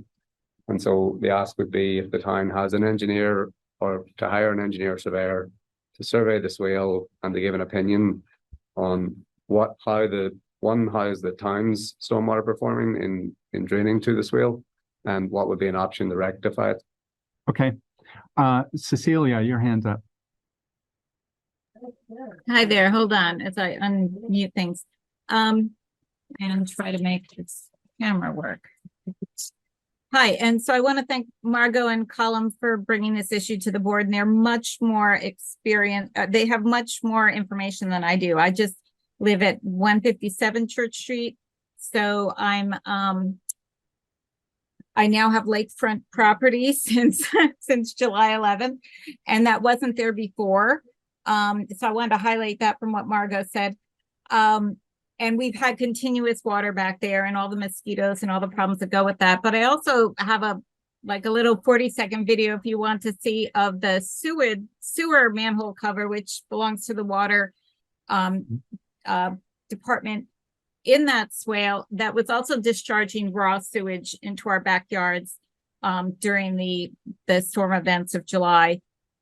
So I don't know what bearing that has, but also the fact that things have been different. The drainage has been different since that event. And I talked to someone at FEMA about that, and they said there is a possibility that either the landowners or the town, if something about that event changed the flow of water, clogged something up, moved sediment, then maybe we could go to them to help fund some of this. So I just wanted to put that on the table before those deadlines go out. And I'd be happy to share the video of sewage in our swale if anybody wants to see it. So wrong group. We did talk about the wastewater issue, which is the Water Sewer Commission, not the Select Board. But we did talk about it earlier, and we actually asked Steve to stay here. So maybe a 2-minute summary of what that conversation and your thoughts on that topic. I don't know who, I'm sorry, I don't know who other well, people are. So I'm Steve he will Cote, I'm introduce the himself. superintendent Great. for the water. So I took over the job in August, but I was here in the town operational for the flood event. The amount of water that was being discharged is out of the manholes at those two locations was it was not as big as what was being discharged in Volunteers Green. And we were not made aware of it. If there was, if the sewer and water, or if I had been made aware of it, which we were at Volunteers Green, we immediately cleaned up, spread lime, took all the solids that discharged and mitigated them. Once I was notified was a month after the fact of the flood, which we had already checked the manhole twice before being notified, and the manhole was operational 100%. It was just the fact that the whole system was overloaded from the flood in Volunteers Green. And it just backed up and overflowed through the 1-inch diameter hole in the manholes. I'm not making any excuses for it. It was a flood event and there was no way for us to handle the water that was coming in at that time. But we still were not made aware of it until a month after the fact, which we had already checked the manholes and they were operational within days after the flood. And so I'm not necessarily complaining about how you responded to that. And I realize it was a major flood event. But what I'm saying is if it was major enough to change things so that we have permanent water in our backyard, then maybe that if we take action on this soon, we get an engineer to look at it, there maybe FEMA can help contribute to solving the problem. That's what I'm trying to say. I'm not trying to point fingers. I realize it was a big storm. Let's keep going for wastewater. What is the solution for a wastewater set of manholes that's underwater and water keeps coming down? I mean, there is no solution. I mean, the water has to go somewhere, and it just basically the system was overwhelmed in Volunteers Green, and that's where the line in Church Street, the line that's in Church Street takes all of the major sewage all the way up to the elementary school. Basically comes through that line that comes through Church Street and in. And when Volunteers Green was overwhelmed, it backed up. There's no way around it. We just can't process that much water. So the sort of physics of that, as it hits it, it backs up and it starts flowing out of multiple manholes, depending on how much head it has to flow and what's blocking it. And from the video, the amount of head there was not as great as the amount of head that was in Volunteers Green, where it literally lifted the manhole covers off. So, it feels like we're mid-conversation here, but we're sort of out of time. What I'm thinking we ought to do is have a follow-up conversation that includes the highway department and zoning about what does the stormwater management plan actually say? What is actually going into or out of that? And I just come here like in advance, having been told we can't control what happens on the farm. It's not under the town's jurisdiction in any manner. I'm also aware, depending on where that other the little green line went, doesn't it hit wetlands over there? Well, it doesn't really go that way. Yeah. It goes to the left under Yeah, that. it goes this way. Yeah, but if that line was in fact ever built, the little green line, it probably couldn't be built or repaired today because it goes through wetlands. But this suggests that the town plan was poorly manufactured in the first place and built to land in the swale. So that's my question, how I establish that, because I've been told it doesn't, and you're telling me it does. So how to resolve that other than to bring the zoning administrator and the highway department and actually look at what's there? Because the other question is not what does the plan say, but what was actually built? Yeah. And I don't know that they align. This line across that comes down past the back of the fire department, is there some failure in the infrastructure in that location? The rescue? Yeah. So I actually walked that. Yeah. And I think there might have been a break at one point, but I'd have to ask Pete. But when I walked it, it was coming out at the end. I walked through, there's a little man-made drainage ditch, which you probably couldn't do anymore. And I went around the corner and it looks like it goes all the way to the river. It was flowing and it was flowing towards the river from that outflow right next to Richmond Rescue. Yeah. So I've witnessed this manhole here that's in the back of a property on East Main Street. This floods the back of that property. And then it just flows straight across the railroad line through the lumberyard down Borden Street. This is my property here, comes through my property, runs to this catch basin and goes into the swale. So, and this pipe takes about a 70-acre catchment, and the water, when you get really intense rainfall, and this is not just a couple of these one-off, this is pretty much any time you go up here and you can see the water just flowing straight across the railroad. So there seems to be some sort of either a failure in this pipe or it's just under capacity for the catchment size that it's serving. And we see, I don't know, water runs downhill, but again, all that water probably because this is not performing either correctly or it's undersized. All that water then, which you talk about water run downhill, this is being conveyed here, so it's coming much faster. It's not flowing naturally over ground. It's being conveyed through the town system. Then it's flooding this property. And So how far up do you go on this map? Oh, this goes all the way up to the interstate. Right. So that's part of my, I will say when I talked to the Agency of Transportation about their role in this, they were not having it. They literally, they were not part of any solution, even though their interstate collects it and sends it to our system. Any erosion caused by that, they said, once it gets past the interstate, it's not our business. So here, and for the sake of time here, Yeah. I think, you know, I know this is frustrating and you know, it's a frustrating question for all of us. I hope you understand that this is not a simple question for us. You know, as much as we would like to help, if we get involved in trying to solve problems on private property, that's a complicated question for us. So what I would propose to do is what you suggested, is to put this on a future agenda item. I think it's not a future agenda item. Okay. I'm thinking it's it's an hour or two of a meeting, because you're never we had 10 minutes and we took half an hour. Yeah. And we're not done.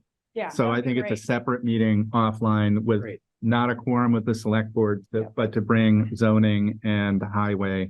Yeah, I don't think there's a decision for us right now that you know, that is actionable, and I would like to hear about that meeting. So I think we want to expedite that because I appreciate the sense of urgency and it's not going away. Or does your town planner do anything with the stormwater plan, or is it your zoning person? I just am curious where the town planner is. The town planner should be involved somewhere here for planning purposes and making sure systems are working. This is a document that already exists. Tyler, what do you think? So basically where this kind of gets, you know, more complicated, I deal with permitting. I don't necessarily deal with plans for infrastructure. And I don't believe Keith would either. I think planning in this particular instance is referring to uses and how land should be used, not the construction of town infrastructure, which really would be a highway, water, sewer, and your guys' conversation, because the planning commission, we don't undertake work ourselves. That's your guys, that's your purview if you want to build infrastructure. So just have a conversation. And I think highway is the key thing for the stormwater infrastructure. We've heard a little bit about wastewater and the challenge of it is what it is. You can't put it somewhere else, but. So assign Duncan and Josh to put together a meeting of the relevant parties. Does that make sense to you folks? It does. Right. One last thing. Yeah. I'm sure there's a plan of some sort that was executed back in the day when whatever wastewater systems and stormwater systems were designed. They're designed for some capacity.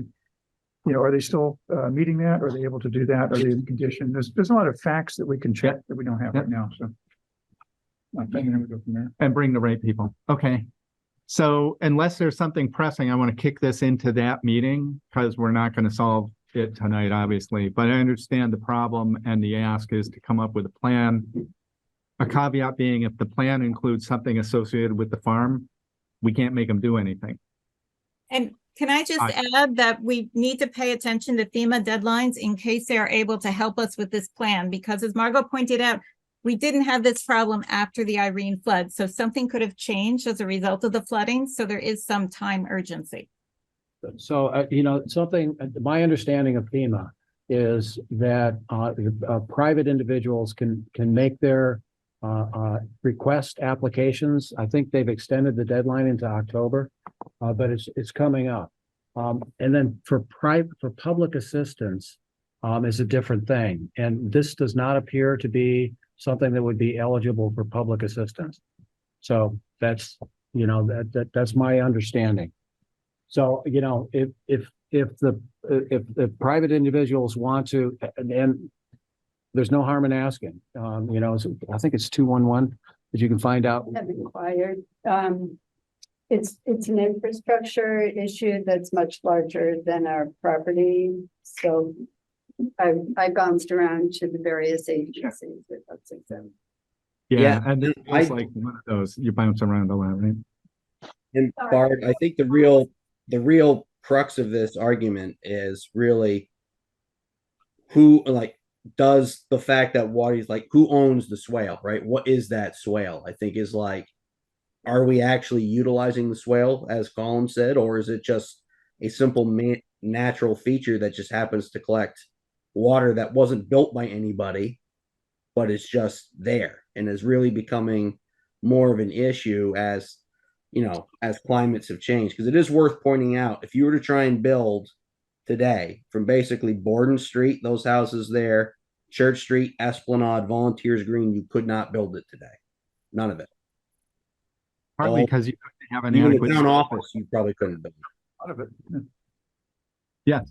Yeah, which application did you submit it last at the end of last meeting? Yeah, that's a good question. The natural resource. First, if you start by saying your name, just for the record. Yeah. They can't hear, probably. Oh, there's a microphone here, but it's not going to really worse. They can't hear you. Okay, well, my question was the application that was submitted during last meeting. Yeah, I think there was a motion at the last meeting. There to put was. An application And in. I think what was it, I guess, yeah, is the I think question. we thought what it was. Emergency watershed.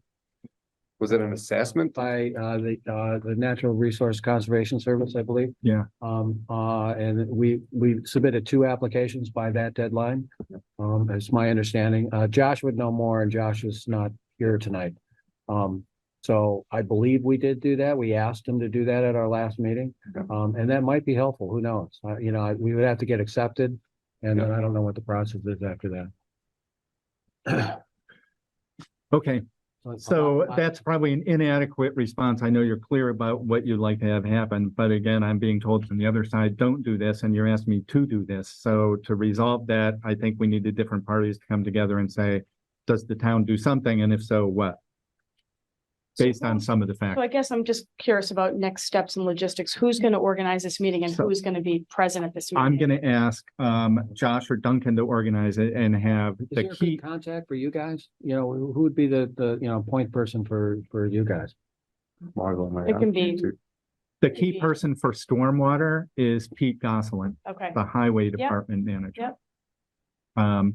And then also, I think just for yucks, include Tyler about permitting zoning and what we can do and can't do. Because on top of this, there are always limits about what you can do in the floodplain. Because not only could you not build those houses anymore, you're now not supposed to put any fill in or dig any holes. Like, you're not supposed to change the topography, is what I'm told. That applies to the farmland, and I know not through the town, but it would apply through the state. So what I'm told is it applies to the floodplain. So that is another topic for us to discuss together, because that's what my subject matter expert, the zoning administrator, is telling me. Yeah, and in that particular instance, like if there was fill that was part of a required agricultural practice, I can't regulate that if it falls into that agricultural kind of use. So it's nuanced between the farm, stormwater, and the floodplain. So I would suggest one person from your That's the neighborhood lead. become the contact person to communicate with everyone else and give it to Duncan or Josh. And work with them to. Duncan knows both of us. One of you could. The problem is, you know me, so. But no, the motion was Hill moved to request federal assistance from the Natural Resources Conservation Service to address the flooding and swale between Esplanade and Church Streets. That was the motion that we did the last meeting. I think you were thinking. I doubt we've heard back yet. Yeah. Yeah. I can't remember those things off the top of my head, so. And so we'll be told about, we'll be given some from you, Duncan, we'll hear from you about a meeting time. Is that how? Yeah, yeah, so when Josh gets back, you Yeah. know, I think that's something that him, Pete and I will kind of try to coordinate and start doing that. I think that's what I'm hearing from you Yep. all. And it's about where is our stormwater and how does it interface with this problem? I take more than one meeting. It might take more than 1 minute. Okay. But anyway, I appreciate the problem. I'm sorry it's not so obvious, like bing, bang, let's do this, let's do that, it's solved. There's a couple of moving parts. But thanks for doing this, and I am impressed. Thanks for all the preparation and information in advance as well. Thank you. Okay. So we're on, sorry for the delays, we're on to item D, consideration appointing members to Volunteers Green and Browns Court Project Committee. One application. And we have an application from Mary. Mary, you here tonight? They don't, I'll see. Yeah. Mary Lefebvre. Lefebvre, there we go.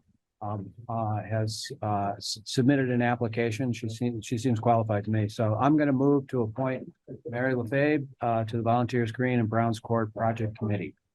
I'll second. is there a second? Any further conversation? Full disclosure, I've known Mary and Wayne have kids about the same age as my kids, so that we overlapped through all those town sports. Okay. So that motion moved and seconded. If we can vote on the motion to approve Mary's participation on the committee. David, can we start with you? Bard, this is David voting aye. Lisa, aye. Bard, aye. Okay, and 5 on the committee right now that we've appointed. We've appointed 4 at our last meeting. This makes 5, and we set the number at 7. So maybe let's say this, if there are other people who are interested, there is still room. Yep. If there are people who are interested, and to be clear, you know, people have focused on Volunteers Green. It is 2 different pieces. We've got a set aside for Volunteers Green and Browns Court inclusively. So if there are other people who are interested, we might do another Front Porch Forum posting as well, Duncan, like. This is a limited commitment. Yep. We set a time frame of 6 months till I think it's March. Is somewhere around there, March, April. I think we frame it as a time-limited opportunity. That's right. Time, opportunity, and with a very specific charge. Ending soon. Okay, so that motion has been made and passed. Did we vote on it? That's right, we did. Yes. Question in the room. I just want to say that you have posted it on Front Porch Forum multiple times now, and you've had multiple select board meetings. And you only had 4 the first time, and you finally had 1 that went this time. My only concern is the appearance of potentially hindering the committee by not moving forward with 5 so that they could have a quorum of 3 rather than a quorum of 4. I'm just saying, if a lot of them are parents and things like that, then it's really a difficult time period as you get into school, etc. So I'm just saying, maybe you would consider going to 5 until such time that you have more people requesting to be on it, so that at least they can move forward, because you gave them a limited time frame. Like, if you I don't, will say, if I can, I will say that I have heard from somebody who is interested and assumed they missed the deadline. And I would encourage them, you know, perhaps we set a deadline on when this would be, but I would encourage them to continue to pursue it. And I think this being a topic of great interest in town from multiple different parties, the broader representation we have on the committee, the more likely it will be successful. I agree. There's a lot of things to chew up, and 5 people, the more people, the better, I think. So to Kara's point, though, could we ask the 5 to start meeting, even though they might not be able to make decisions? Absolutely. well, they can make decisions if they've got a quorum. That's a good point. Yeah, I mean, they can at least. If they don't have a quorum, 3 people could still have a conversation. Sometimes Yeah. how you're missing a select board member here. So you do have a quorum. My only concern was this, a quorum is a What if they different don't? number if you're at 7. And so right now you have a quorum if you were at 7, but you wouldn't have. So anyhow, go ahead, do your 7, get your person who can't meet deadline, come on board, have at it, Go for it. Kara, I don't think you need to be disparaging to anybody, on this. You know, We're all even. So let me try to close this as chair. So let's ask these 5 people to begin meeting. If they have a problem making a quorum, let us know. And we will also ask, other interested parties if there's somebody on board and we get to 6 or 7. If we get to 6 and are stuck there, maybe make it 6, but, that sounds right. let's move this forward and ask them to start conversation. They're currently planning to meet September 28th. They don't have an Right. official agenda yet, but they do have that. They are aware of that kind of issue, but now with 5, they should be able to get 4. And I think the deadline that we post online is very soft deadline. So if people want to apply public record anytime for committees, please do. Yeah. Other than Outstanding. getting the committee to figure out why we can't get people to sign up for committees. That's my only other solution. So, yeah. Thank you for your comments, Kara. So, we have stricken, agenda item E. We're on to agenda item F, which I think has a lot of interest tonight. Update on policing from Interim Police Chief Anthony Cambridge, including discussion of police cruisers and police data reporting. Let me introduce Anthony by saying this. I was asked, oh, have we hired a chief? And to be clear, what we have done is engaged with the town of Heinsberg in 2 separate but related contracts. One is for police services, patrolling and other activities, and the other is for chief services provided by Anthony. And in that, Anthony has interim chief of Richmond Police as a title, but not as an employee, but as a contract. So that said, Anthony, welcome. For the chief. Hi. Hey. Okay. So what we had planned to talk about activity reports, blotter reports, and then updates on cruisers, which occasionally make their way into email, text, and front porch forum. Yes. So I've provided Josh with the blotter reports. It's a little, I've done what we do in Heinsberg, where we give it to the record, but there's really no there's no newspaper. I think that I mean, unless you guys can think of someplace to publish it. So I gave that to Josh. I don't know where we would put this sort of blotter. We should note that the blotter for August 9th through 20th and through the 22nd and 24th, I guess. September 4th. September 4th, are posted on our website under the select board materials. And to your point, one of the conversations we had, Anthony, is should this be posted in some format in like the Times Inc. that lots of small towns do that kind of posting. I'm agnostic about how many read it or are interested or the format, but that's something that I think you and Josh might talk about or continue talking about.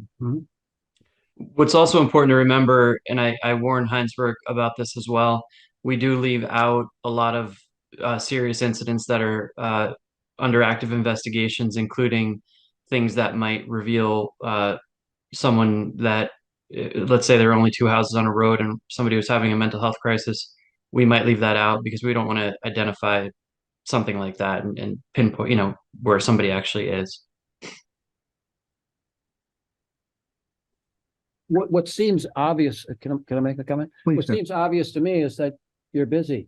That there are things that you can respond to and have responded to, which is refreshing. So like I would say, thank you, for it's comforting to know that if you pick up the phone, you can call someone and an officer shows up. Anthony, Bard, let me ask you this. What do you do in Heinsberg in terms of, blotter reports or activity reports to the public or citizens?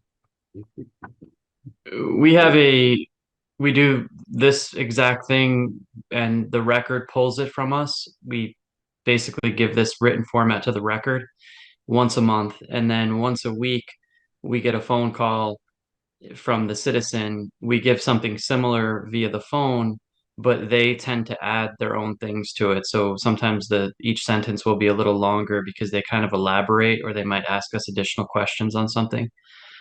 So it's commonly getting posted in two newspapers in Heinsberg.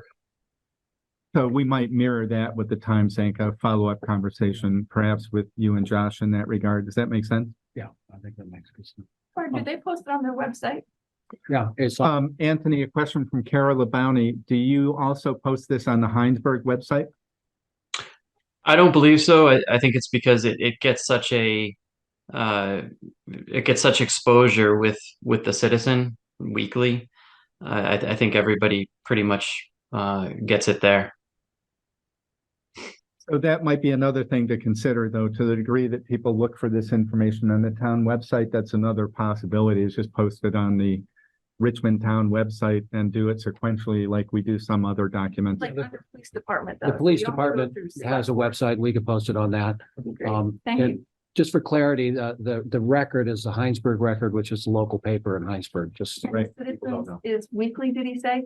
Yeah. Whereas the Times is monthly? Right. I think that's it. Right, that's our issue with Richmond. We've got the monthly versus the weekly. Okay, so that's what I'm saying is on the police website for Richmond, not under select board, because I've never think to look under select. No, you wouldn't.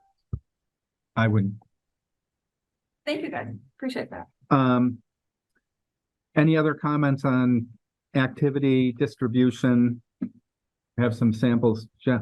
So, in addition to the blotter, we've been talking about data, and data is different than, activity reports. And data is more about aggregating data to try to get a sense of who gets pulled over for what.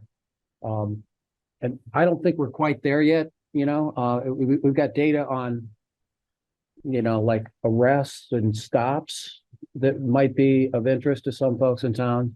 We also have data on radar signs that is of interest to some folks. I'm not suggesting that you do this immediately, Anthony, or Chief, but I think it would be useful to be thinking about what would be useful information to collect and aggregate.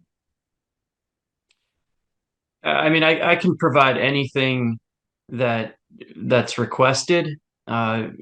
We just need to really sit down, I guess, Josh and I, and decide on what information is wanted, down to the biggest thing or the smallest thing. What I do warn on with stats is sometimes we have the trouble that there's not enough information to provide stats on. In Heinsberg, we traditionally, with me as chief, we just don't search a lot of vehicles. It's been, I've been chief for 5 years. It's probably been 2 or 3 vehicles that we've searched, if that. You really can't do stats on that.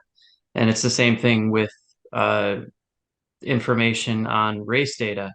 When the number of each race is less than 5, except for white being always pretty much over 1,000 per stop or for stops, there's just not a lot of stats you could do on that. You actually have to look at real numbers. That Okay. makes sense. So if there aren't other comments on data blotter, there are other 2 items that are kind of related, the cruisers and hiring, because you don't need cruisers unless you hire. And so that's one of the things that we've asked Anthony to pursue, is hiring of officers, which is then related to actual use of cruisers. But maybe take them in the reverse order, an update on the status of the cruisers. There were 2 that were kind of in play for sales or dissolution, and then the other ones. So we've stripped out the one Ford, the one that was damaged, and it took about 2 days. Most of the blue lights in it were unusable. I've talked to the fire chief from Ferrisburg, and he the ones that were salvageable, that are not usable for us to put in a new police car, we could potentially donate to a fire department. The rest of the equipment that came out of the vehicle is in the lower portion of the police department, and the car is, I've given Josh the window sticker to put, the sheets, the data sheets to stick on the window. The car is, there is nothing left in it. The car is ready to be parked and to be auctioned. I think the only thing that needs to be decided on, I always do a minimum bid of $500. Josh was talking about perhaps changing that. That's really the only thing left, I would think, to decide on the town's end. But everything is completed on that. Once we go through the process with this car, my plan is, I'm still trying to get an appointment to get it stripped out. We're going to work on the next one. So that would get rid of, if I'm looking at this, get rid of 3? I believe it's the 2017. It's one of the 2017s. I believe it had 72,000 miles on it. Yep. So I think it would be that one. Okay. We've already got the other one, yeah. And so what does that leave us with? That leaves us with a Ford, 2 Durangos, and I'm sorry, and a Tesla. Yep. And so if I understand it, there's sort of go through them, make sure they're roadworthy, don't need repairs.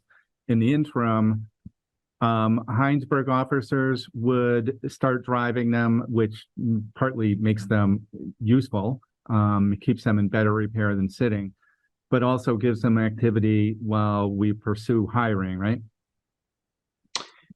Yes, we've been using them. We've been, for the most part, using the Durangos. The brakes were seized up. We were able to get them working again, but they do need, they're both scheduled for appointments for brakes. There is some parts on the rotors that aren't touching the brake pads. I don't believe it's a safety issue, but the brakes do need to be done. And as well as the Tesla had considerable pitting on the rotors from sitting, and we've been trying to use it at least once a day, including the 2 Durangos. And if you're not seeing them in Richmond, because when we're not using them, we've been keeping them in the garage. And then, any progress is a relatively new activity that we've asked Chief Cambridge to engage in is hiring, to the Richmond Police Department. So any update on that? Any interest, any actual applications? We've had anybody that I've received questions from law enforcement, and there has been a few. I've encouraged them to go directly to Josh, and as of right now, I believe there's 2 people that have gone directly to Josh, and they're, when he comes back, potentially going to be in the process. I'm not sure the way I hire. I'm not sure if that's going to be the same as how we're going to do it in Richmond, but I will say this: I think it's very important to have a very fast process. Me being able to hire as quickly as I do, a thorough process, but a fast process, because people move on very quickly. And if being able to do the background fast and decide in a fast manner and not have as many hoops to jump through, it'll make us not just hire quickly, but hire in general. All right, fair enough. What else do you have to tell us, and then open to questions? I've talked to Josh about making the department more, it's not just about pay, it's making the department attractive to people on the outside, to other law enforcement officers looking in and saying, do I want to work there? I encouraged him, and he said he thinks it's a good idea that we sort of rebrand the police department. I think there's the cars not having graphics is an issue. I currently have Yipes working on a plan. I don't normally do this, but I think given the circumstances, I think it's important to bring that to the select board, the new graphics. New badges, new graphics, new patches, new business cards. None of these things cost a lot of money, but I think it would go a long way to show that we're it's not a police department that's dying. It's a police department that is having coming about of, you know, and rebranding. Right. Yeah, it's a bit of a reboot or rebuilding year. Brand. Question in the room? Or a comment, or both? Hi, Chief. A couple of both. First of all, you have a current contract right now and you have one officer that is on leave. Is that what it's called? I want to use the right term. Yeah, he's on military leave. I think But it by is called choice, leave. he wasn't deployed, but he chose to be on leave is what you had said previously. So we have one officer. Have we thought about, and they have a union and they're unionized and we're I think the only union, and Chief, you can correct me if I'm aware if there's any other unions or police departments in the state of Vermont that have their cruisers go home with them. Your officers don't have their cruisers go home with them, correct? How many officers do you have part-time and full-time in Heinsberg? We currently have 6 full-time and right now I believe we have three or four part-time. Okay, including yourself, so 10 officers. How many vehicles do you have? We have one on its way out, so we normally have 4. At this very moment, we have 5, but that's going to change in about a month. Okay, so they have one that's been replaced. So they're four cruisers, 10 officers. We have no officers. We had 6 cruisers. We went down to 4. These cruisers are costing us money by having to replace brakes. We're going to go tires. We're going to go maintenance that's unnecessary on cruisers we do not need to sit on, because by the time you get 2 officers on board, and if you're bringing on more later, you're going to want new cruisers down 2 years from now. So my recommendation is to look at your contract, see if you can possibly break your contract so you're not sending cruisers home with people down to Brandon, down to Randolph, that it's no longer the Richmond taxpayer paying for that to happen as the only place in the state of Vermont, with the exception of state police officers who have areas to cover versus the town. Thank you. So I'd like to have you look into that and talk about, because before you bring on these new officers, if you needed to have broken the contract, you might have to disband your police department to have a rebirth or a rebrand or whatever you're going to call it, which is maybe a good thing. Well, curiously, Kara, item G is actually related to negotiations with the union for a new collective bargaining agreement. If I remember correctly, the current collective bargaining agreement kind of grandfathered people in for a certain use and then restricted it for new hires. And so we started to go down this path of less use for long distance commutes. And we had a conversation about pushing that further. So to your point, that is a point of negotiation with collective bargaining. Because people aren't coming to Richmond because they get to take a car home with them. You've learned that in the last 5 years, right? Because you've had 6 cruisers and you haven't had a full police department in 5 years. So my request to you is don't sit on some of the assets. And I don't care if Jeff really wants to keep the Tesla, keeps a Tesla. But you don't need 4 cars to be stored in a Heinsberg garage to have them extend their life when you're going to plan on replacing a couple of them anyhow. In the reasonable future. I'd really like to see you drop down to maybe 3 cruisers. I'm giving you an extra one. I think 2. So I'll negotiate and go in the middle and say 3. So instead of going 2 and 4, 3, I'd really like to push that. A lot of people have talked to me and want me to keep coming forward and saying these things. If you want to hear from them, I hope they speak up too. But I like the direction you've headed with going with Heinsberg, with going with the chief here. I thank you for doing that. I like the idea of rebranding. I love the idea of making sure the cars are marked. I've pushed you guys forever for doing that. I didn't like the tone on tone with the Tesla. Be proud of what you've got. Be proud of your department. Thank you, Kara. Anthony, and any thoughts immediately, not to put you on the spot, but about like what the right number of cruisers should be for us, given the uncertainties of hiring? Well, I think I've been vocal before when I've said I don't believe in take homes. However, it is what it is, and the contract does state take homes. So with that said, we have to remember that if we have 4 cars, we're limited to 4 officers. So if you go down to 2 cars, you can't hire more than 2 people, because we won't have a car to give them. So I think it dictates itself. So Anthony, maybe this is something to pay attention to over the next few months. Like if we still have 0 officers 2 months from now, it starts to look increasingly clear that we're not going to have 5 or 6 officers. And I think it's something, to Kara's point, that merits ongoing consideration, and that hiring and cruisers are correlated. And of course, then we're going to engage in collective bargaining, and we'll see how it plays out with the cruisers. And it seems to me that the dynamics change in collective bargaining when we don't have any active officers driving long distances, and the collective bargaining agreement already restricts the mileage, that having gone in that direction, it might be possible to go further, which might then reduce our demand. But that's sort of some uncertainties into the future. And Barb, when it was first explained, it was a on-call officer was taking home a car. So when it got rolled in that everybody took home a car, that was a big change that the public wasn't aware of.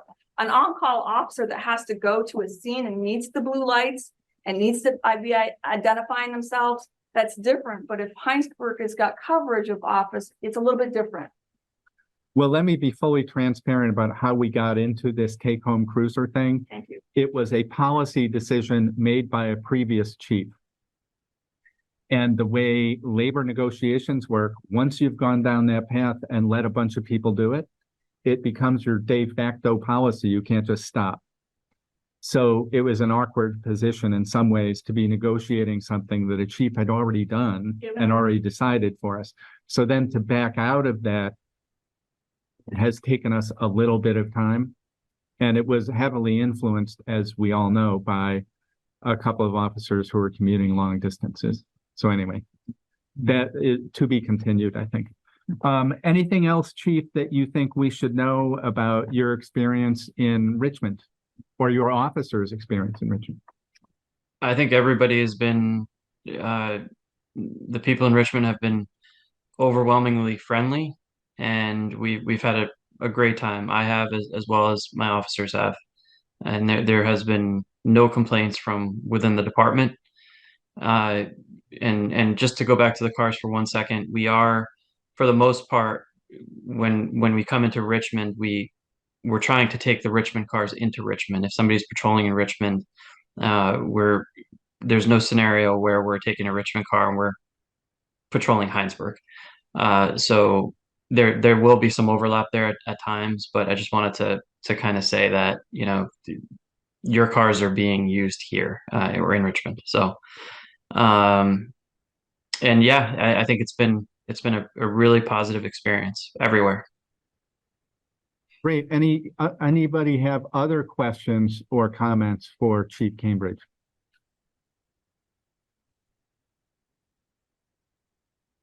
It looks like not.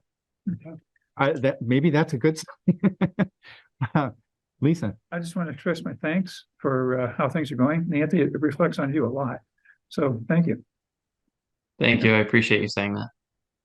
Yeah, thank you. I will say from the beginning to where we are today, we are further along in kind of a relationship between Richmond and Heinsberg than when we first talked about this like a year ago. Yeah. And you know, is it because of or in spite of? Because of or in spite of what? The police relationship that we have now.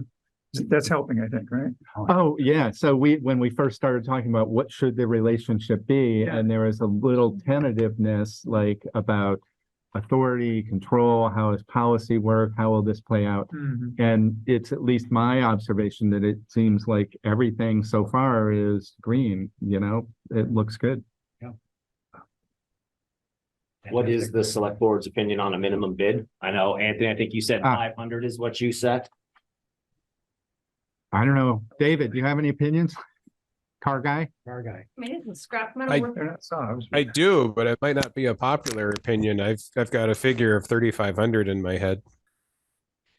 Well, keep in mind that we can reject any and all bids. That's written on the page. So we have rejected. We had a Heinsberg car that sold for 5,000 and we rejected that. So it's you don't have to sell it for 500 if that's the minimum bid. Well, I think you should put 3,500 because it makes it feel like the car's worth more than some piece of junk at 500. I would So- take David's opinion as the Yeah. expert. Kara is just supporting David's observation that if you set it at 500, it suggests that you don't think the car is worth very much, and people offer 550. And maybe to float it at a higher rate, like Anthony, what do you think of 3,500? Duncan, 3,500, just put that as a benchmark. And if nobody bids on it, it's like selling anything else. Okay. You can always lower it. So Okay. general consensus on Don't get more David? than you ask, so. I would definitely defer to Josh and the police chief. And, it doesn't need to go through us. So deferring to the police chief and Josh, but a general support for 3,500 as a minimum bid to see how it plays out. Sounds good. I just want to throw it out there that one of the reasons we put it so low is because we are trying to remind everyone that this is a police vehicle. They usually have bad front ends, high idle mileage. It's an as is. So, setting the bid high implies that there is value to it. So again, whatever you guys decide is totally up to you, but that's kind of what the thought process was for Heinsberg. So how about if we do this? If we say to Josh, talk with Anthony, David thought 3,500, Anthony thinks lower. You guys work it out based on our input, but we trust you to Yes. play it out. But we think 3,500 would be a good place to go. Sounds good. All right, Yeah, the used car market is pretty tight. that's true. It's good time to raise the price. And, the Blues Brothers are, I'm sure, due for another updated movie. Netflix. Anything else on item F? Anything else for Anthony? All right. Yeah. Anthony, thank you. Thank you. Anthony, Related thank you very much. I want to just echo what other people have said, but I don't want to keep restating what's been said, but thank you. I appreciate it. It really means a lot. Thank you. Related item G, consideration of appointing 2 select board members to engage in negotiations with the police union. So both Jay and I expressed interest in doing this. So question about what you folks think. So my recollection is that our last agreement was started in 2021. And it ends June 30th, 2024. Current one ends then, yes. So we're a little bit ahead. So, well, and that's fine. It might take a little while to negotiate the cars, for example. So I'm happy that you guys would want to do that. And I think it's good. I would like to see some local members involved and not just the representative from the union, which I think is even out of state. That's a good point. Yeah, it's New England Policemen's Benevolent Association. They are based in Massachusetts, but they represent some modest number of police departments in Vermont. So what my hope would be is that Chief Cambridge is able to, with Josh, find some officers. And at that point, they would have a choice of whether or not to join the union or not. And if they did choose to join the union, then, the union would be representing some local members that are active. Yeah. So I'm hoping that that's the case. So we'll see. So we'll see. And if you want to work through that, God love you. Thank you. So we have a letter from them asking to open negotiations. It's dated September 5th.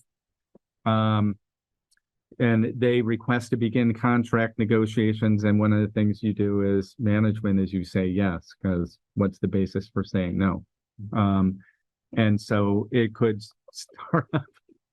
And we actually posed the question of if there are no members or no active members, how does it play out? And while it may be virtually unprecedented, the advice we receive is to enter negotiations because the alternative, there is no clear reason or method of refusing. And the act of refusing is probably more painful than the act of acquiescing. And damaging too. And, you know, I think early portions of negotiations are not necessarily substantive. It's like, how often are we gonna meet? You know, where are we gonna meet? You know. It's a feeling out process. So, The rules of engagement. you know, so it seemed to me that you're probably, you know, then there are holidays and all of that. So if, you know, I wouldn't think that you would get into substantive discussions until January anyway. We're gonna be slightly busy with budgeting anyways. So. Yeah. So I don't think we need a motion, but does that make sense to the other three members of the select board that Jay and I would be, along with Josh, would be on the management side? Maybe just some reporting back, you know, as. Yeah, and some of that is Executive session likely. that stuff is all embargoed. All you can say publicly, an open public meeting, is that you're engaged in negotiations, but in executive session, we could talk about what the status and progress has been. Yeah, I'd like to learn. I mean, we don't go through this very often, so I'd like to learn something from it. Yeah. All right. Okay. So I don't think we need a motion again, but I think that's clear and we can reflect that in the minutes. All right, I think we're on to item H, update on the status of radar speed feedback signs. Oh, we have an expert here. No, like I said, just, we're trying to do just some inventory on the radar signs. Once again, they've been inconsistently working. Just the one by my house, there's one right outside there. I've probably spent a couple hours talking to the guy off and on. The trick with them is they're not really easy to get to, and you know, mechanics is not my best suit either. So just, you know, trying to be time and patient. But yeah, what I try to do is just get each sign. I'm kind of opening up, documenting them, getting some serial numbers, and then starting to figure out why it's not working. You know, is it a sun issue? The one by my house, it's not a sun issue. The whole unit needs to be physically taken out and shipped back to the company right now because we haven't been able to do anything else. I've gone to the other ones. They look like all the batteries are working. Says it's working, but it's not working. Yeah, I can't tell you it's working when it's not flashing outside. So What's the refund policy?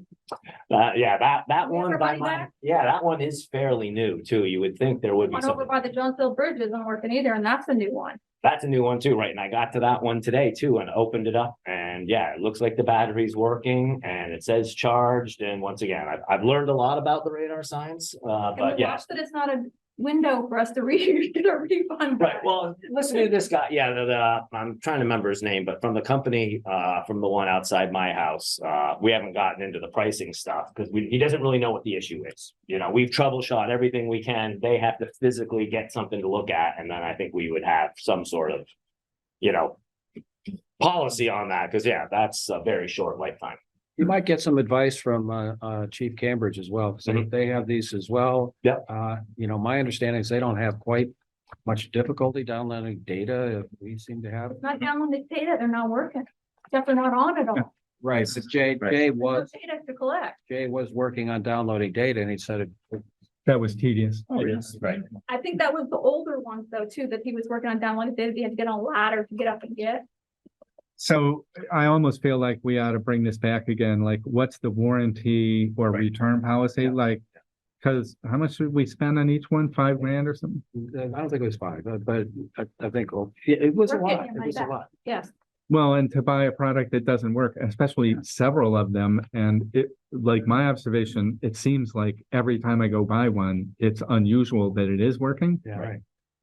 As opposed to unusual that it's not working. To help slow people down, because sometimes people don't realize how fast they're going. They're not paying attention. And when they do the sign, they tend to slow down. So I supported you guys doing it, but if they're not going to work. They're speeding over those speed bumps. They're going to feel it. Maybe a follow-up then about warranty or return policy, because buying something that doesn't work is. That vendor ought to do a little bit of user training. Yeah. And I haven't heard of any, so. Yeah, I mean, and like I your said, I think predecessor got trained. we knew even before, you know, previous chiefs were having issues with it too. So it's not like this was a new issue that all of a sudden came up. They were, I think, Yeah, even this since they first vendor, started.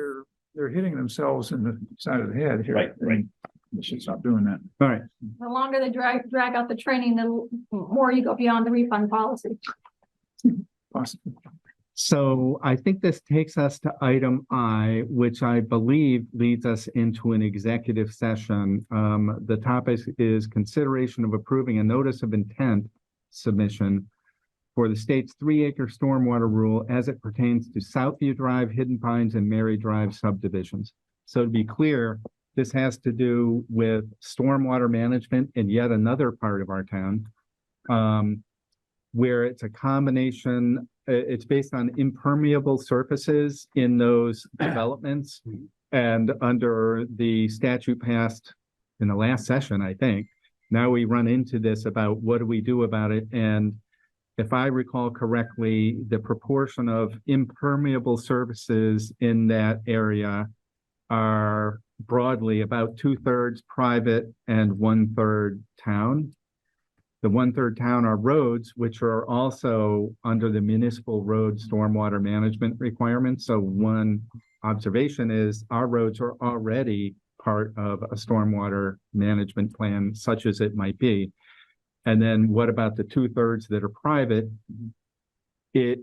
What I understand, I don't know this definitively, is there's no homeowners association. So what there are 123 property owners, more or less, that appear to be part of this area related to stormwater mitigation, including engineering plan and implementing a plan to improve stormwater management to current state expectations, as opposed to the expectations in place when the developments were built. Can you repeat you said Southview?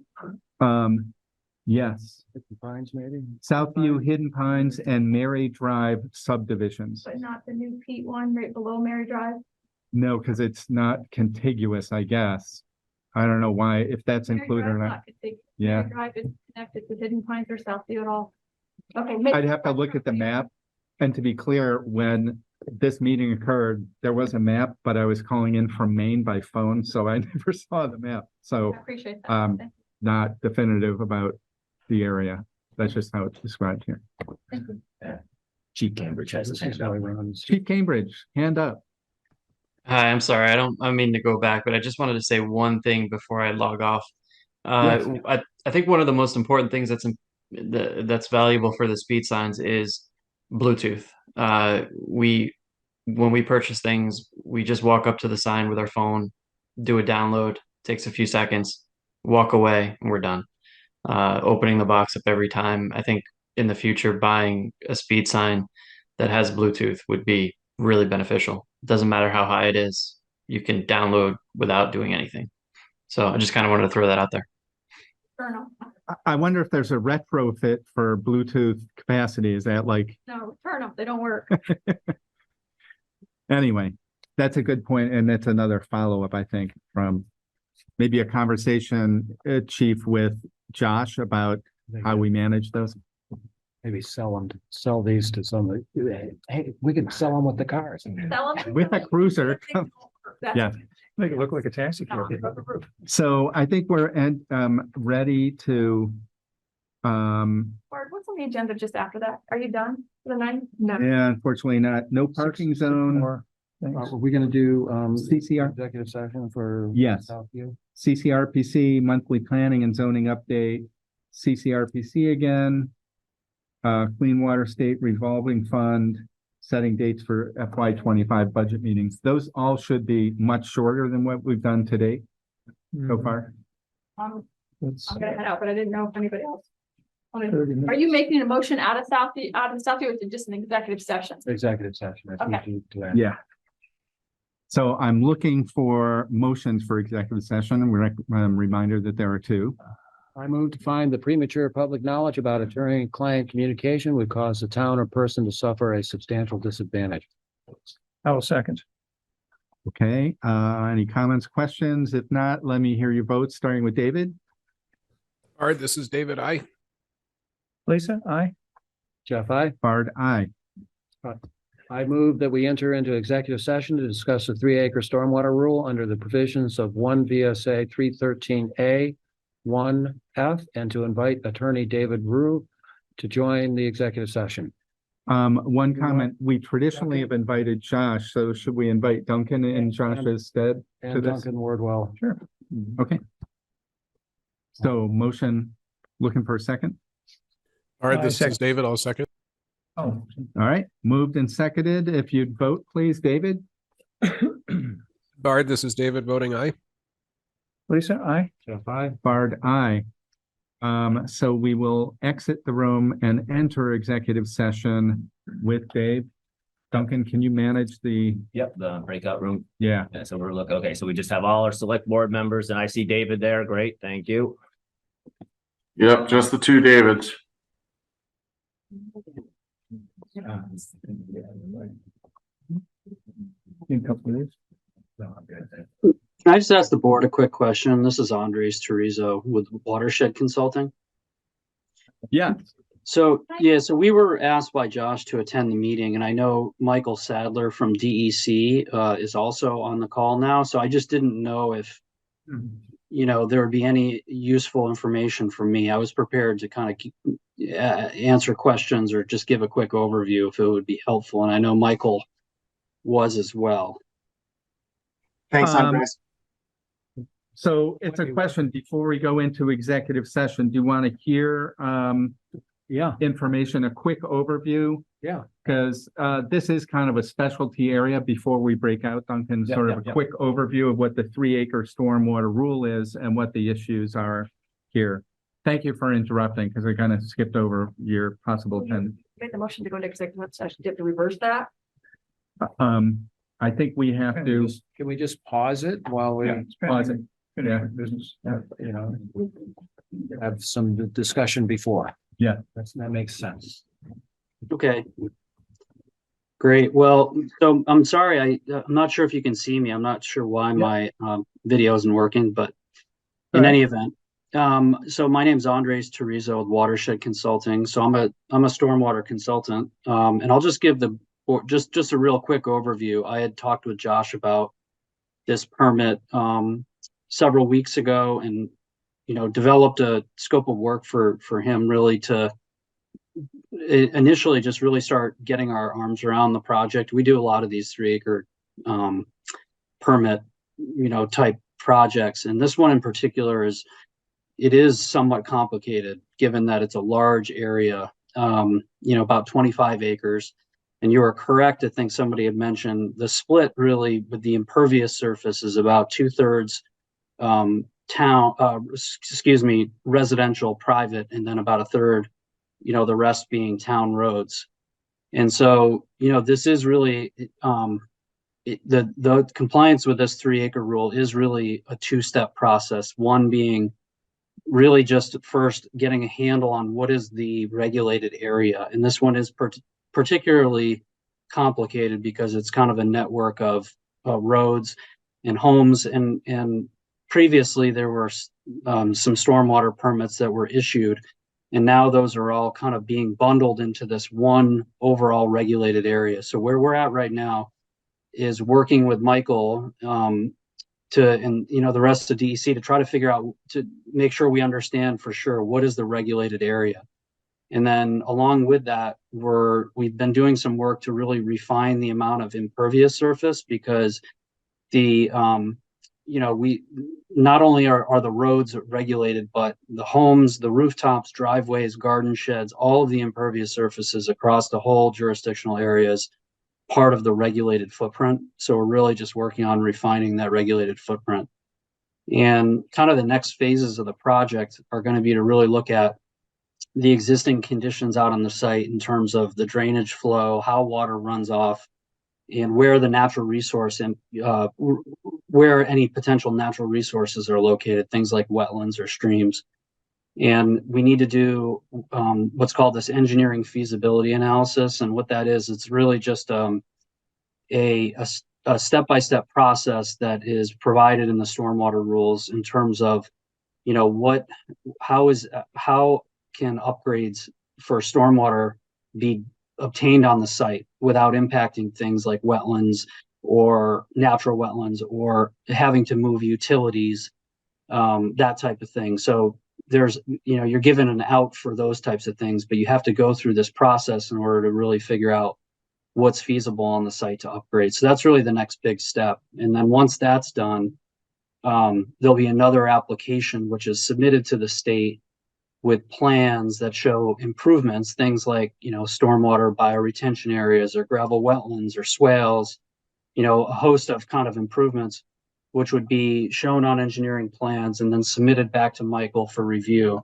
And then once it kind of goes through that step and the permit is issued, basically there'll be a 5-year period of time before these improvements would need to be put in the ground.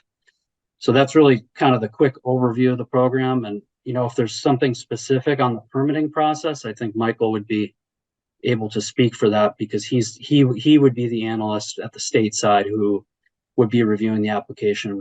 He's been helpful so far to kind of lay the groundwork for, the permitting history on the site. So just to be clear, one of the things that I asked in our meeting, and it has to do with financial responsibility and who pays, and that's easier with a homeowners association. The available information is there is no homeowners association. So who is responsible when it's 2/3 private, 1/3 public? And so that financial responsibility and the question of precedent and ownership of the notice of intent is relevant to our executive session. Then perhaps it's a good time for me to step in and maybe from my perspective at the state, this is Michael Sadler, by the way. My perspective at the state, sort of what the conversation has been regarding the initial notice of intent, which as Andres described is sort of the first tier of application for this kind of site. There's been sort of an agreement over email that the town will be allowed to move forward with the initial notice of intent, provided there's an understanding that until an HOA is brought on board, that the town is sort of falling into the category of responsible party as it's described by the general permit 39050. So we allow in certain instances, and I can, for anyone who's interested, I'm happy to pull up a citation from the general permit for this sort of situation. We allow for a responsible party to come forward and basically take ownership of the entire stormwater treatment plan and authorize design. It does not seem like that's the ultimate desired outcome for Richmond in this case, but that in order to process the application on time and keep things sort of in good standing with the state, that this was the option that was presented to me that I reviewed with program leadership that we're prepared to move forward with. Currently, the initial notice of intent is being held as technically incomplete. I have received some clarification on sort of the process from our side, but just wanted to make everybody aware of sort of what the conversation is from my perspective as far as responsible parties go. When that initial notice of intent is issued, the only party that will be on that permit will be the town of Richmond for the time being. So that frankly is a decision, I don't know who communicated what, but it appears to me that decision is actually made by the select board about whether we proceed in that direction. So I know that was a conversation about a possible way to proceed. So I guess to be continued. Okay. The application is still, the application hasn't been issued yet. It's being held as technically incomplete. There is a requirement in the general permit for HOAs to be a part of, permitting where there is municipal and private ownership. I think the situation that the site finds itself in is a category of permit that is sort of regrettably called the orphan permit system, that we no longer have the statutory language to continue. Okay. So, okay. That's helpful. Both. And it's up to you whether you want to stick around. We'll probably be gone for at least 20 minutes in executive session, and we could either communicate afterwards or later. Afterwards, there's a motion to either submit or not submit the notice of intent.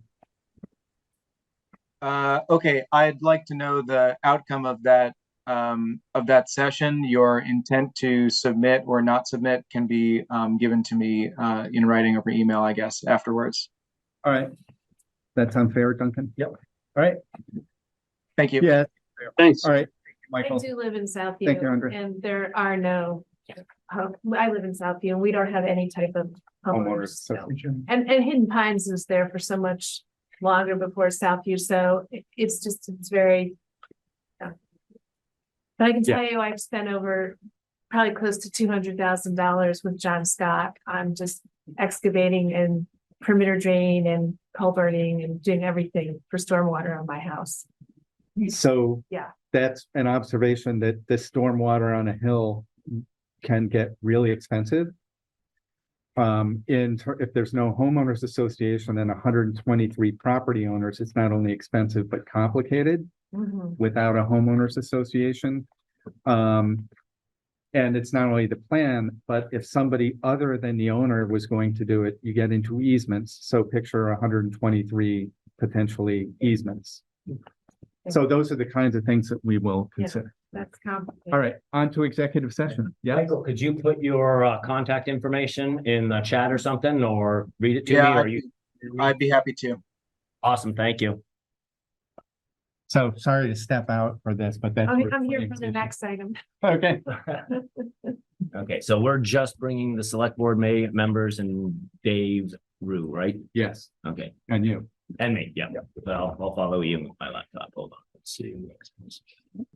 Okay, so, we got to make a motion to exit executive session. So Recording in progress. move we leave executive session. Resume. I'll second that. All in favor? David? This is David voting aye. Lisa, aye. Jeff, aye. Bard, aye. We are out of executive session. We are back into public session. We are looking for a motion, and maybe we can tweak the language here if we need to. Sure. I move that we not submit the notice of intent regarding the 3-acre stormwater rule. All right, this is David. I'll second. Further discussion? I will just make a practical point that the 3-acre stormwater rule is somewhat controversial and challenging for people. That the town roads are already covered for stormwater under the municipal roads general permit, which leaves unresolved the private property owners in affected areas. And that, while the state and others might like to see the town take over responsibility for action on private property, we're not currently convinced that that's an appropriate action or step to take. Well said. Yeah. While we're willing to work with a homeowners association or group that will take that on, that we as a town are not willing to take responsibility of the entire thing. And roughly the initial estimate is 1/3 us and 2/3 private property in terms of impervious surfaces. So, okay, with that motion and short discussion, looking for a vote on the motion as presented. David?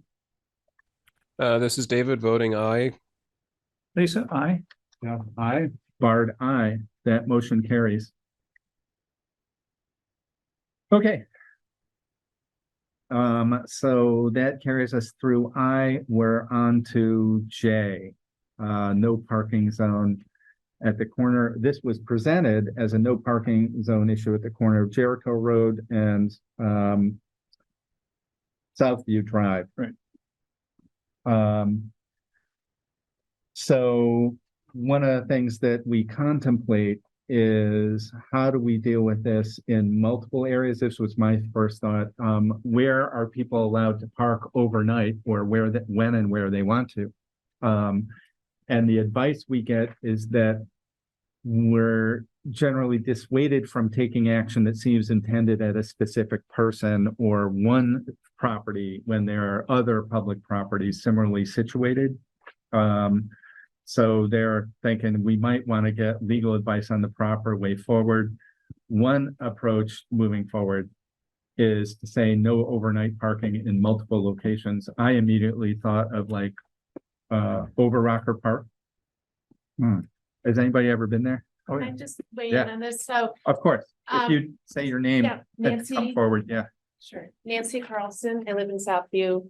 And this particular issue arose because there was a homeless man who was sleeping in his car on the site where the previous water tower was located. Right. And he, one Saturday or Sunday, he followed Dr. Knackle in his car back to his house, chased him all through Southview and Hidden Pines. He did not go home. He was coming back from doing his rounds. And so that really brought the issue to a head. And yeah, and exactly the reason I'm here is because, you know, I agree with you. I don't think it's just that one particular area, but I think it's the parks. I think it's Volunteers Green. And my suggestion is that, you know, no parking, you know, people do pull in there, they take a cell phone call.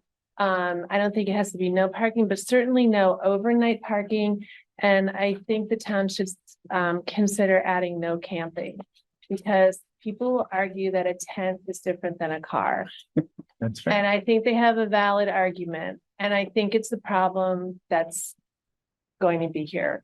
And so there are no facilities there, nor are there any facilities in any of the parks, Volunteers Green. And if you have a number of people putting up tents on the green in the summer and you don't have a sign, it's going to be hard to get them off. And I do agree. I think that it should be all the areas and not just this one particular area. So discussion, you know, I thought of this as quickly, broadly, like, you know, so would we want people over Rocker? And one of the things I see people there is like parking to go biking and hiking. So, you know, do you want them there? I've seen this happen in Burlington where the same vehicle is parked on a side street for months, doesn't move. And the neighbors, like, where parking is tight, they sort of complain about it, but they have really no method to deal with it unless it becomes uninspected, you know, and then there are other ways of dealing with it. And so if there's behavior of a specific person, we call the police and pursue, you know, sort of. Which they did, and Heinsberg Police was very helpful. So that's, you know, approach to an individual incident. But then the broader question of where we want to prohibit overnight parking or, to your point, camping, that I think those are ordinance changes, and then we define the scope. And it might be more than one ordinance change. You know, one is probably a parking ordinance and the other is probably the, it's like the volunteer green and recreational property. Yeah. So what's your pleasure? One approach, because we can't move an ordinance forward, we'd have to do some work between now and our next meeting, which is October 2nd. And then the first time we could then actually have a public hearing is October 16th. And then there's like a 2-month delay. So it takes a while to work through that, but it starts with defining what ordinances do we want to change, which we could then entertain at the first meeting in October. Should we try the standard no parking sign and enforcing that? I mean, how large is this parking area? It isn't very large. It's where the old water tower used to be, across from the new Yeah, I one. can't picture the area where it could be. Well, I'll just say, if I wanted to go look at the water tank, I park there. Yeah, and people will park there and walk down and sometimes cut into the trails too. That happens. So, July 4th, there were cars parked there because it's the school starts to back up. They go up the road, then go in there. So the suggestion is no overnight parking. That is, yeah. Because really, it's not that parking is a hazard. It's off the road. It's actually a safe place to park. It's a great place to park. And it's kind of straight before if you exit downhill going towards the school. It could be worse. In ingress and egress. It's really about the overnight parking, and I will say I've seen it more around Vermont in various places, like tents are up there where they didn't used to be, right? Yeah.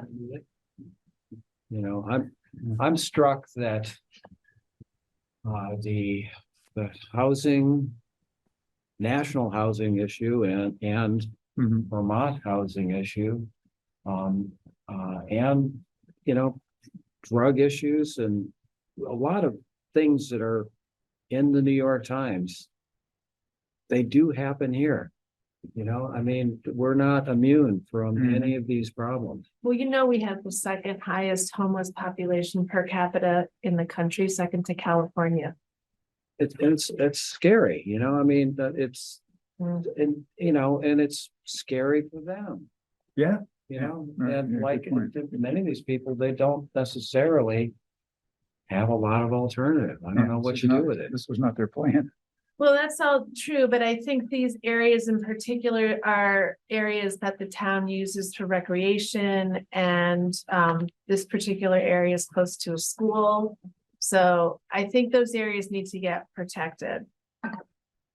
So It's not the only area in town that has this problem, I can tell you that. So that's why I was thinking if we talk about no overnight parking and where do we want to have no camping as ordinance, the first one is probably easier. No camping is probably more difficult. But to come back, do ask Josh, et cetera, to do some work between now and October 2nd. I would note that there's, you know, this will be less of a problem in December. My guess, you know, it'd be difficult, if not life-threatening, to be sleeping in your car or a tent in December. And certainly a tent, yes. So, you know, there isn't necessarily tremendous, you know, urgency for this. It does make sense to do something about it before spring. But the process is long. Yeah. The process can take, you know, and then you have it, it's a vote, and then you have what, 45 days before December. It's at least earliest we can pull the trigger is December 15th. And let's assume that's fast track and slow it down a little. We're talking January. So the season has effectively ended. So, but it's sort of like our stormwater flooding things, like, okay, it's done for the moment in any given place, but next year it'll be back, you know. The parking and traffic issues we had on the river that ended when the river became a place you didn't want to go. It'll be back next year, I think. The river will be different shape unless it floods again. Could do without that. So what do you think about, is there a consensus to move forward with possible changes to parking and other, I think it's the park ordinance, that says no camping, or where camping is allowed with permission? That's what we can do. I think that's what it is. I think that's what we say. Like, you know, Boy Scout camping. That's what the Volunteers Green has. It is camping with permission. Okay. So we could say that. Town grants it permission, right? Just expand it from the green to the other places where it's now prohibited. You just have to ask permission. And that is about public safety and fires and toilet facilities. So I'm sensitive to Josh's workload. And so I would defer to him of how much research he can do between now and our next meeting. But I think this is a future agenda item, and if he can do it by October 2nd, fine. I'm just reading this memo that says, if you want to move forward with ordinance changes, we'll come back with a draft at October 2nd. So I'm taking it at his word. It's already written. Hey, you see you have a hand from John Rankin. I don't know if you saw that. I did not. Okay. Good. Thank you. John Rankin.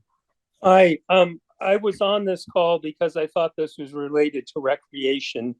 If it's only overnight ban, then I guess it won't have much of an impact.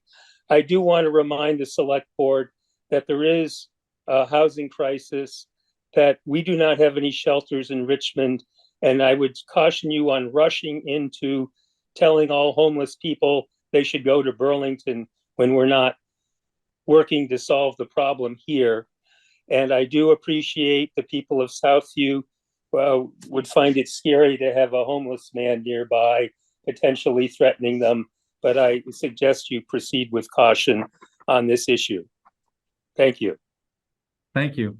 John, I think we'll proceed with caution on October 2nd. So this is pretty conceptual, and then we get into the details of, are there places we would defer people to, where you go Exactly. camp over there, a bigger can't camp picture. here except with permission, and we could be silent on certain areas, maybe further from a school, but there are pros and cons. So I think it would just lead to a more detailed conversation. And the public hearings could be informative, you know, Yeah. so it would, I appreciate your comment, John, and, I'd like to hear from a variety of people in town of, how do we do our fair share of trying to address this pretty large problem? And to be fair, also, what we talked about here is no parking. When we expanded to include a no camping, that's not warned. And it's another reason to kick it forward to say, if we're going to entertain that, is it appropriate and where? Yeah. And we need the police department to chime in too, as far as their, it's a good point. What level of force should, if any, should they use? I mean, they would need some guidelines too to enforce this. And I assume they'd be the ones enforcing it.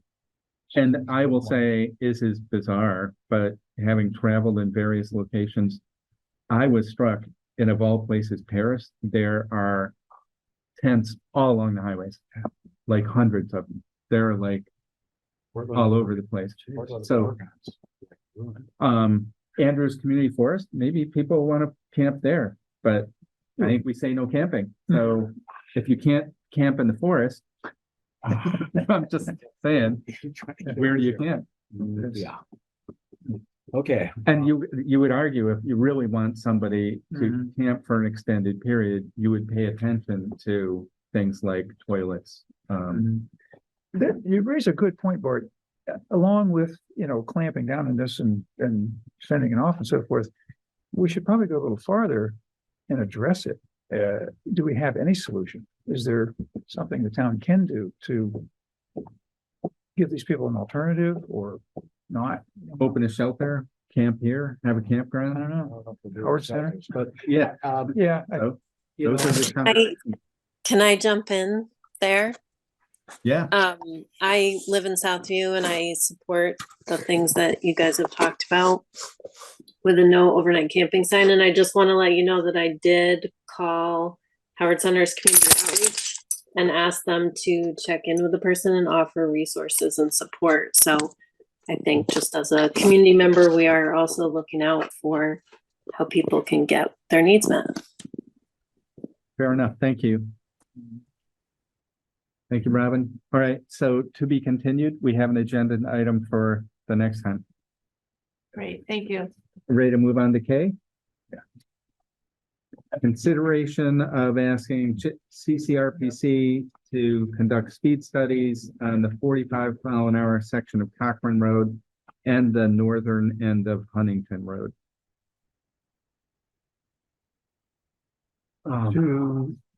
What's the purpose for that? I guess I don't realize that. To reduce a speed, you have to do a speed study. Okay. So implicit in doing a speed study is the idea that you want to change it. Right. And there are suppositions, I'm not sure how good the data is, that these people are going way too fast. And we did hear at one point some evidence on Cochran Road. What was the highest, over 100 miles an hour? 92, I think, or Yeah. maybe more. So, I'm not sure the speed study itself leads to a lower speed limit. Ancillary considerations, though, are when do you do it? Because if you do in July or August, in a nice day where there are lots of hikers, bikers, walkers, I understand that those can be considerations when they're trying to share the road with cars that are effectively going 55. Now, last I looked at fatality data, if you're hit as a pedestrian by a car going 55, there's a high fatality rate. Mortality rate's like 60, 70%. And you lower it to 35 and it gets more like 40%. So just MV squared velocity makes a big difference, right? Maine's not killed. Well, Yeah, but yeah. yeah, but yeah, you're right. What's peculiar about Cochran Road in particular is it's a big jump. It goes from 25 to 45 and conversely from 45 to 25. That's a big slowdown. You know, I did it yesterday. And I took my foot off the accelerator where it said, you know, speed zone ahead. I took that entire time for it to slow down until it hit the speed bump. Yeah. You know, so, you know, if it were even 40, I mean, there's no place you know, I drive through Heinsberg a lot, and I don't think there's any place in Heinsberg where it's that big a drop. I think it's generally considered for practice to have that jump, like, you know, go from 50 to 25. Because you have to slam on the brakes. Like with old vehicles with smaller engines that had 3 speeds, you just take the foot off the gas and it starts slowing down. So, you know, one of the things I'm curious about is that we had talked about at one point doing, you know, several of these speed studies, and one of them was going to be on Heinsberg Road, and we did half of Heinsberg Road, but not the other half of Heinsberg Road. So we sort of peck away at this as opposed to doing a speed study on every road in town, which is not going to fly. This is pecking away at it. So there's 2 motions in your package. And if we cut to the chase where then would put these in queue, arguably, and then we move forward. Part of it is to get it in queue, get the speed study, get the results and decide what you want to do. But it's like our previous conversation, you have to start sooner to get to a point of making a decision like 9 months from now. They don't typically do 2 in one town in a given cycle, do they? Oh, I think they can do. Speed studies are pretty easy to do. You set it up. Seems like it might be more efficient than to do that. And just you set your equipment up and you collect the data and then you go home and write it up. Right? Well, I would just like to put a marker in that, you know, that I in particular would appreciate a speed study on Heinsberg Road going from Phase Corners to the town line at some point in the future.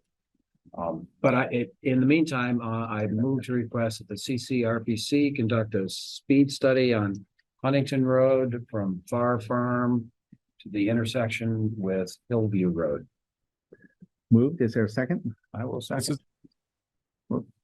Any further discussion? Hearing none. David and the cat, would you tell us your vote? Which one's David? This is David, Rusty, and I say aye. You That's don't 2 votes. get 2 votes. Yeah. Aye, Lisa, aye. Jeff, aye. Bard, aye. So that Huntington Road is moved. I move to request that the CCRPC conduct a speed study on the 45-mile-per-hour section of Cochran Road. This is David, I'll second. Moved and seconded. Any conversation? If not, looking for a vote. David. This is David, aye. Lisa, aye. Jeff, aye. Bard, aye. Actually, thank you very much.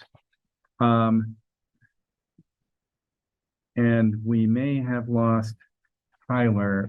It looks like we ought to. It was Keith anyway, so. Oh, Keith, yeah. That's okay. And the only thing that I would say is that our planning and zoning director, Keith Oborn, submitted a report in our packet, which explained what he's been doing over the past month. It's really a great report. He's doing a lot. And I really appreciate that he puts that together for us every month. I agree. It's really useful. I like seeing these reports. I have a suggested topic for a future meeting, Duncan. And I think we alluded to this earlier. We might, on a less frequent basis, like annually or twice a year, have a similar update from our various committees. Yeah, I like that. Like we hear from DRB and Planning Commission just because there's traffic. Andrews Community Forest, we've had this meeting, but there are other committees that we don't hear much from, and we might absolutely ask them to do like you know, a similar thing, a Mhm. page, half a page, what have you been working on, what's going well, what's not going well, anything you'd like the select board to do for you. Right. That would be the lure, really. They would like to hear that. And it's a give and take. Yeah. Back and forth. Yeah, I think that's a great idea because I've heard from a fair number of committees that feel sometimes rudderless. You know, they're doing what they do, but how does it fit in with what the town's doing or where the town's heading? Yeah. And that's a hard conversation because it needs to happen like 14 different times. I think that's how many committees. It's wanna in that know. neighborhood. Yeah, so have them initiate it. When they're ready, they bring their script and we talk it out and everybody else can listen in. Or in advance, you know, like write something up for 3 Mhm. months from now, Mhm. like. And I think of some similar format, you know, like a few open-ended things that you It just. might be something for Josh or Duncan to do is to like figure out a schedule for that. You know, like That's what I put down, update schedules, maybe a format, you know, kind of like a Mhm. little template of what you Yeah, could do yeah. for us, you And know, a something paragraph for- on this, a paragraph on this. so we Right, don't right. get Yeah. with little guidance, 17 people- pages from every committee. Yeah, yeah, it's like Couple the spaces. Right, right. equivalent of a PowerPoint without a PowerPoint. I like it. All right. Yep. That's great. Thank you for that. And thank you to planning and zoning. Item M. So this is the Bridge Street sidewalk and whether to employ the Chittenden County Regional Planning Commission to act as a project manager. Yep. So I'll move to enter into an agreement which will employ the Chittenden County Regional Planning Commission to provide project management for the Richmond TAP TA 2317-CA 0752. The bridge, which is better known as the Bridge Street Sidewalk Project at a cost not to exceed $35,000 and to appoint town manager Josh Arneson as a duly authorized representative. Thank you. Moved. Is there a second? This is David. I'll second. Thank you, David. Any further discussion of this? I think it's pretty straightforward. I think we have the money for this particular project. Yeah. That we've already authorized. Some of that from ARPA, as I recall. And yes, and it's my opinion that at times that the best things to contract out are time limited, one-time things where there's somebody with the expertise. Why not pay them to do it as opposed to add more to existing town staff who often are fairly fully burdened? Okay. Okay. So moved and seconded, looking for your vote on this motion for item M. This is David. Aye. Lisa, aye. Jeff, aye. Bard, aye. Thank you for that. Another quick one, I think, is consideration of approval of Clean Water State Revolving Fund application for the 20-year wastewater treatment facility evaluation. A topic of discussion at this evening's Water Sewer Commission. Ready for a motion? I believe we are. Okay. Mr. Chairman, I move to approve the CWSRF loan application for the 20-year wastewater treatment facility evaluation. There's a second. This is David. I'll second.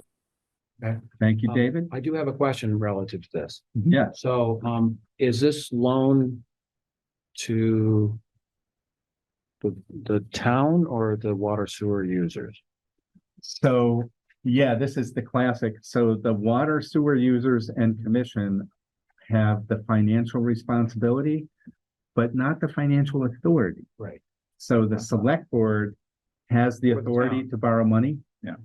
And the water sewer commission is then charged with paying it back. Okay. And that is a fee structure. So that is, you know, an enterprise where the users do it. But this is one of those funky things because the state and federal governments are typically interested in clean water and appropriate wastewater treatment. That they have these funky arrangements that turn into like 50% subsidies and negative interest loans. It's a way of encouraging you to do things where you pay less than 100 cents on the dollar. And Guess it must be working. does the Water Sewer Commission have a recommendation on this? Yes, the Water Sewer Commission voted unanimously earlier tonight to ask the select board to approve this tonight.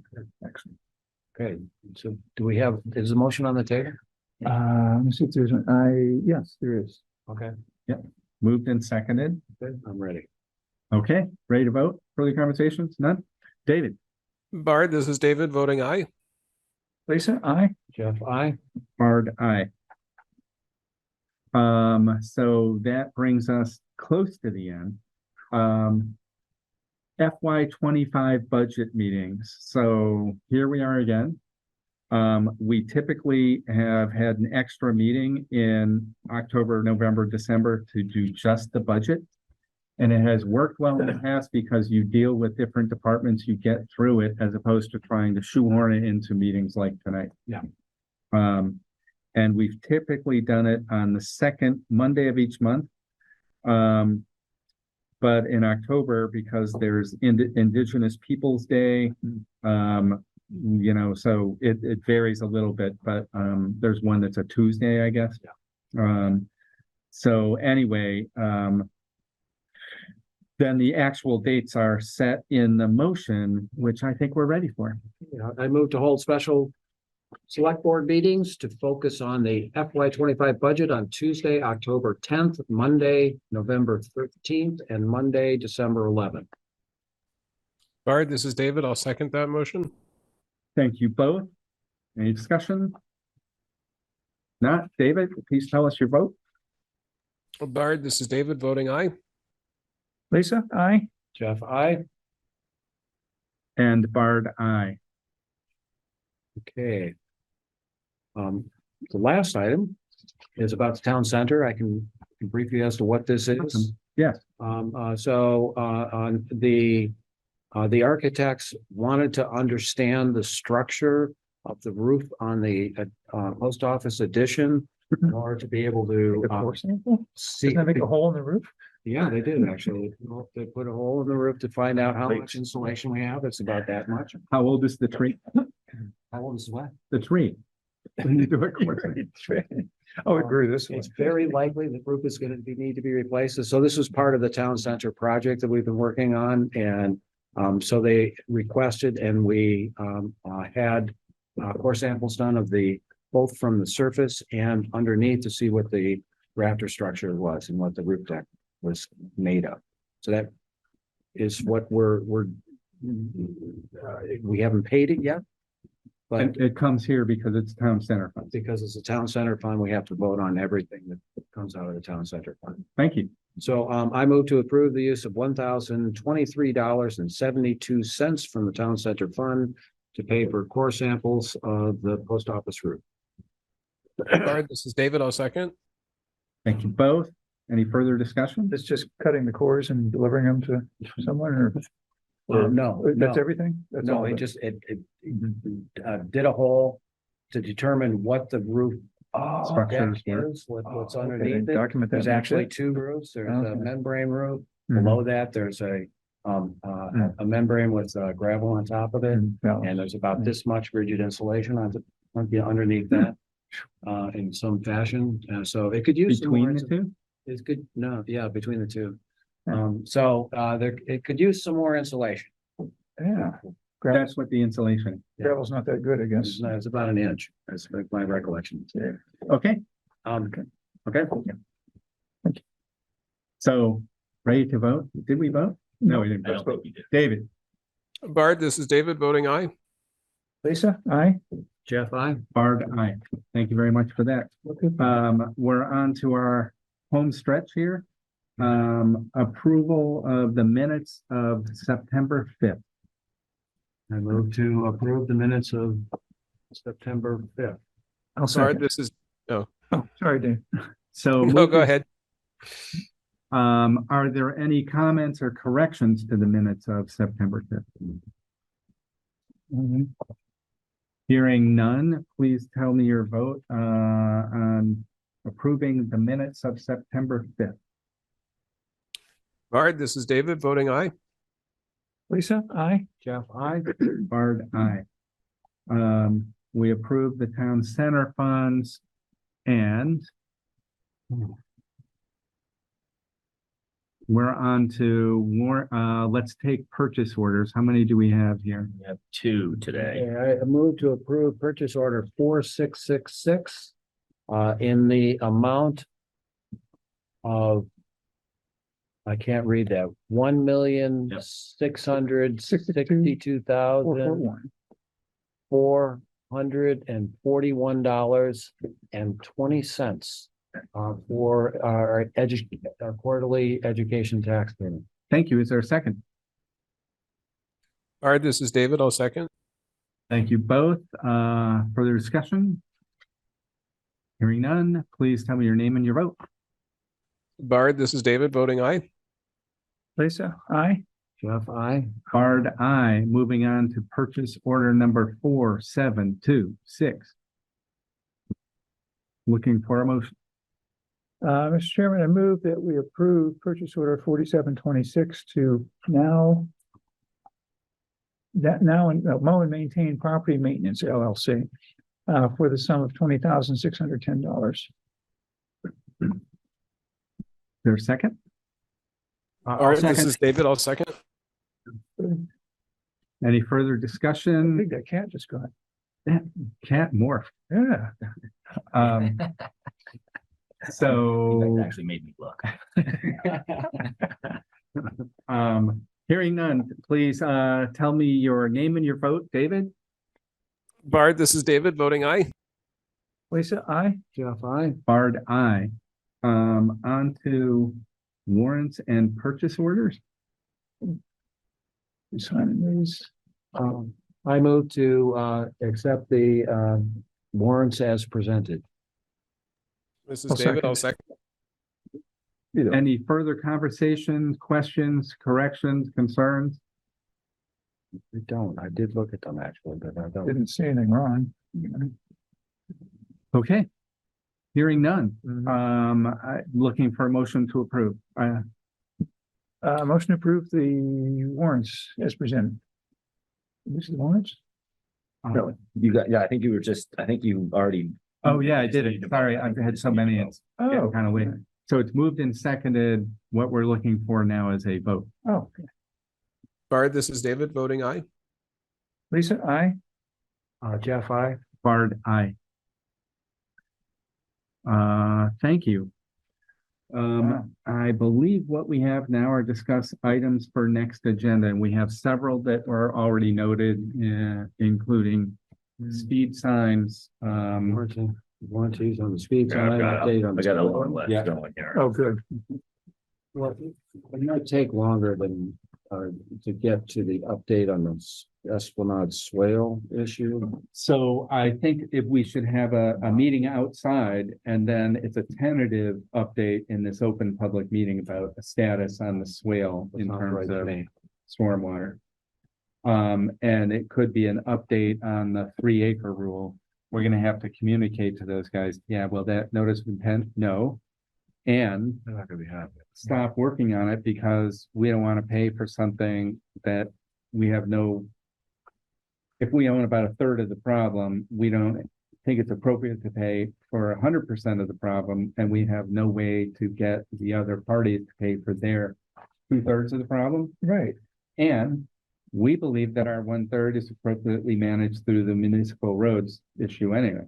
So I wouldn't mind an update on the NRCS emergency watershed program. Yeah. What is the timeline on that? And my understanding is we submitted applications. When might we hear back and how long would that take? and it's related, maybe relative. cluster all those water, Yeah. stormwater issues together. And I think you all referenced during the meeting too, several of them that I wrote down, and that's where the meeting minutes are great too, just Yeah. saying in the meeting, hey, there's one, boom. That's always a good hint for me to be like, oh yeah, write that down now. Even if I don't catch it first round, I catch it that second time. So Absolutely. that's a good way to do it. And I appreciate the challenge of this in real time. Like, Yeah. there's a lot flying around, right? Runs smooth, really does. And then To adjourn or where we will quickly be getting into budget season, so that's just another Yeah, reminder. It'll be a new one for me, so I'll listen for the most part. I think the interesting discussing the budget relative to police is more complicated now. Oh, yeah, wow. So it'd be We might want to make sure we have enough time to discuss that. We might want to start with the sum that we're spending now and just divide it up differently in the future and see if it works, and then. So that'll be complicated. The first one is to sort of set the stage on what's the sequence are gonna be, the different departments. We typically talk about what's our target rate for an increase, like a maximum. Does each department hand in their needs, I assume? And that's the discussion, but we generally like talk about a target at the beginning. Let's not exceed inflation, for instance. Mhm. And then you go through all this stuff and say, well, if it's exceeding inflation, how do we modify it? One of the things we've been doing recently, not surprisingly, is saying use excess revenues from the previous year for the current year, or cycle it, which is sometimes a year lag. But an example, if we have a bunch of vacancy savings from the police department, we don't just keep accruing those in a like ongoing bolus of money. You start to spend it down till we hit sort of our target about what we think we should have for cash on hand. And it helps to defray or tax increases in the next year by using monies already collected. Connie's been doing that carrying balances, and she knows. And that's been a lot of conversation between Connie and the select board, because it was, for a while, it was just like you ride the status quo and keep collecting. So anyway, that's just for setting the stage. No executive session, but we are ready for a motion to adjourn. So one thing that Kara mentioned was the data, the grand list, before and after. Yes, and that's, we have that in Duncan's list. It will be another full agenda, which also illustrates why we should have separate meetings for the budget, because otherwise. Yeah. That doesn't work. Well, be a little sharp by midnight. We won't have as much vacancy unassigned funds this year. Well, we'll see. Good scene. I'm part of Because it. the What outside happened funds for are going to last year. vanish, because we're not going to get FEMA money for 2 or 3 years. Yeah, there's some of that too, right? Like how much money do you really have in hand? Yeah. Okay, I vote to adjourn. I'll second. All in favor? Aye. Hi, Bart, Aye. good job tonight. Yeah, it's 10:30. Could have been better. Wow. It was challenging. You navigated a lot of territory in pretty good time. Yeah. Duncan, are you going back into the office area? Yeah. Okay. You all set there, David? We shut off here? All set. Have a good night. You too, Hey, David, I hope you feel better. Yeah. Yeah, next Thanks. time I hope to see you in person. That's any consolation. You look marvelous. Marvelous.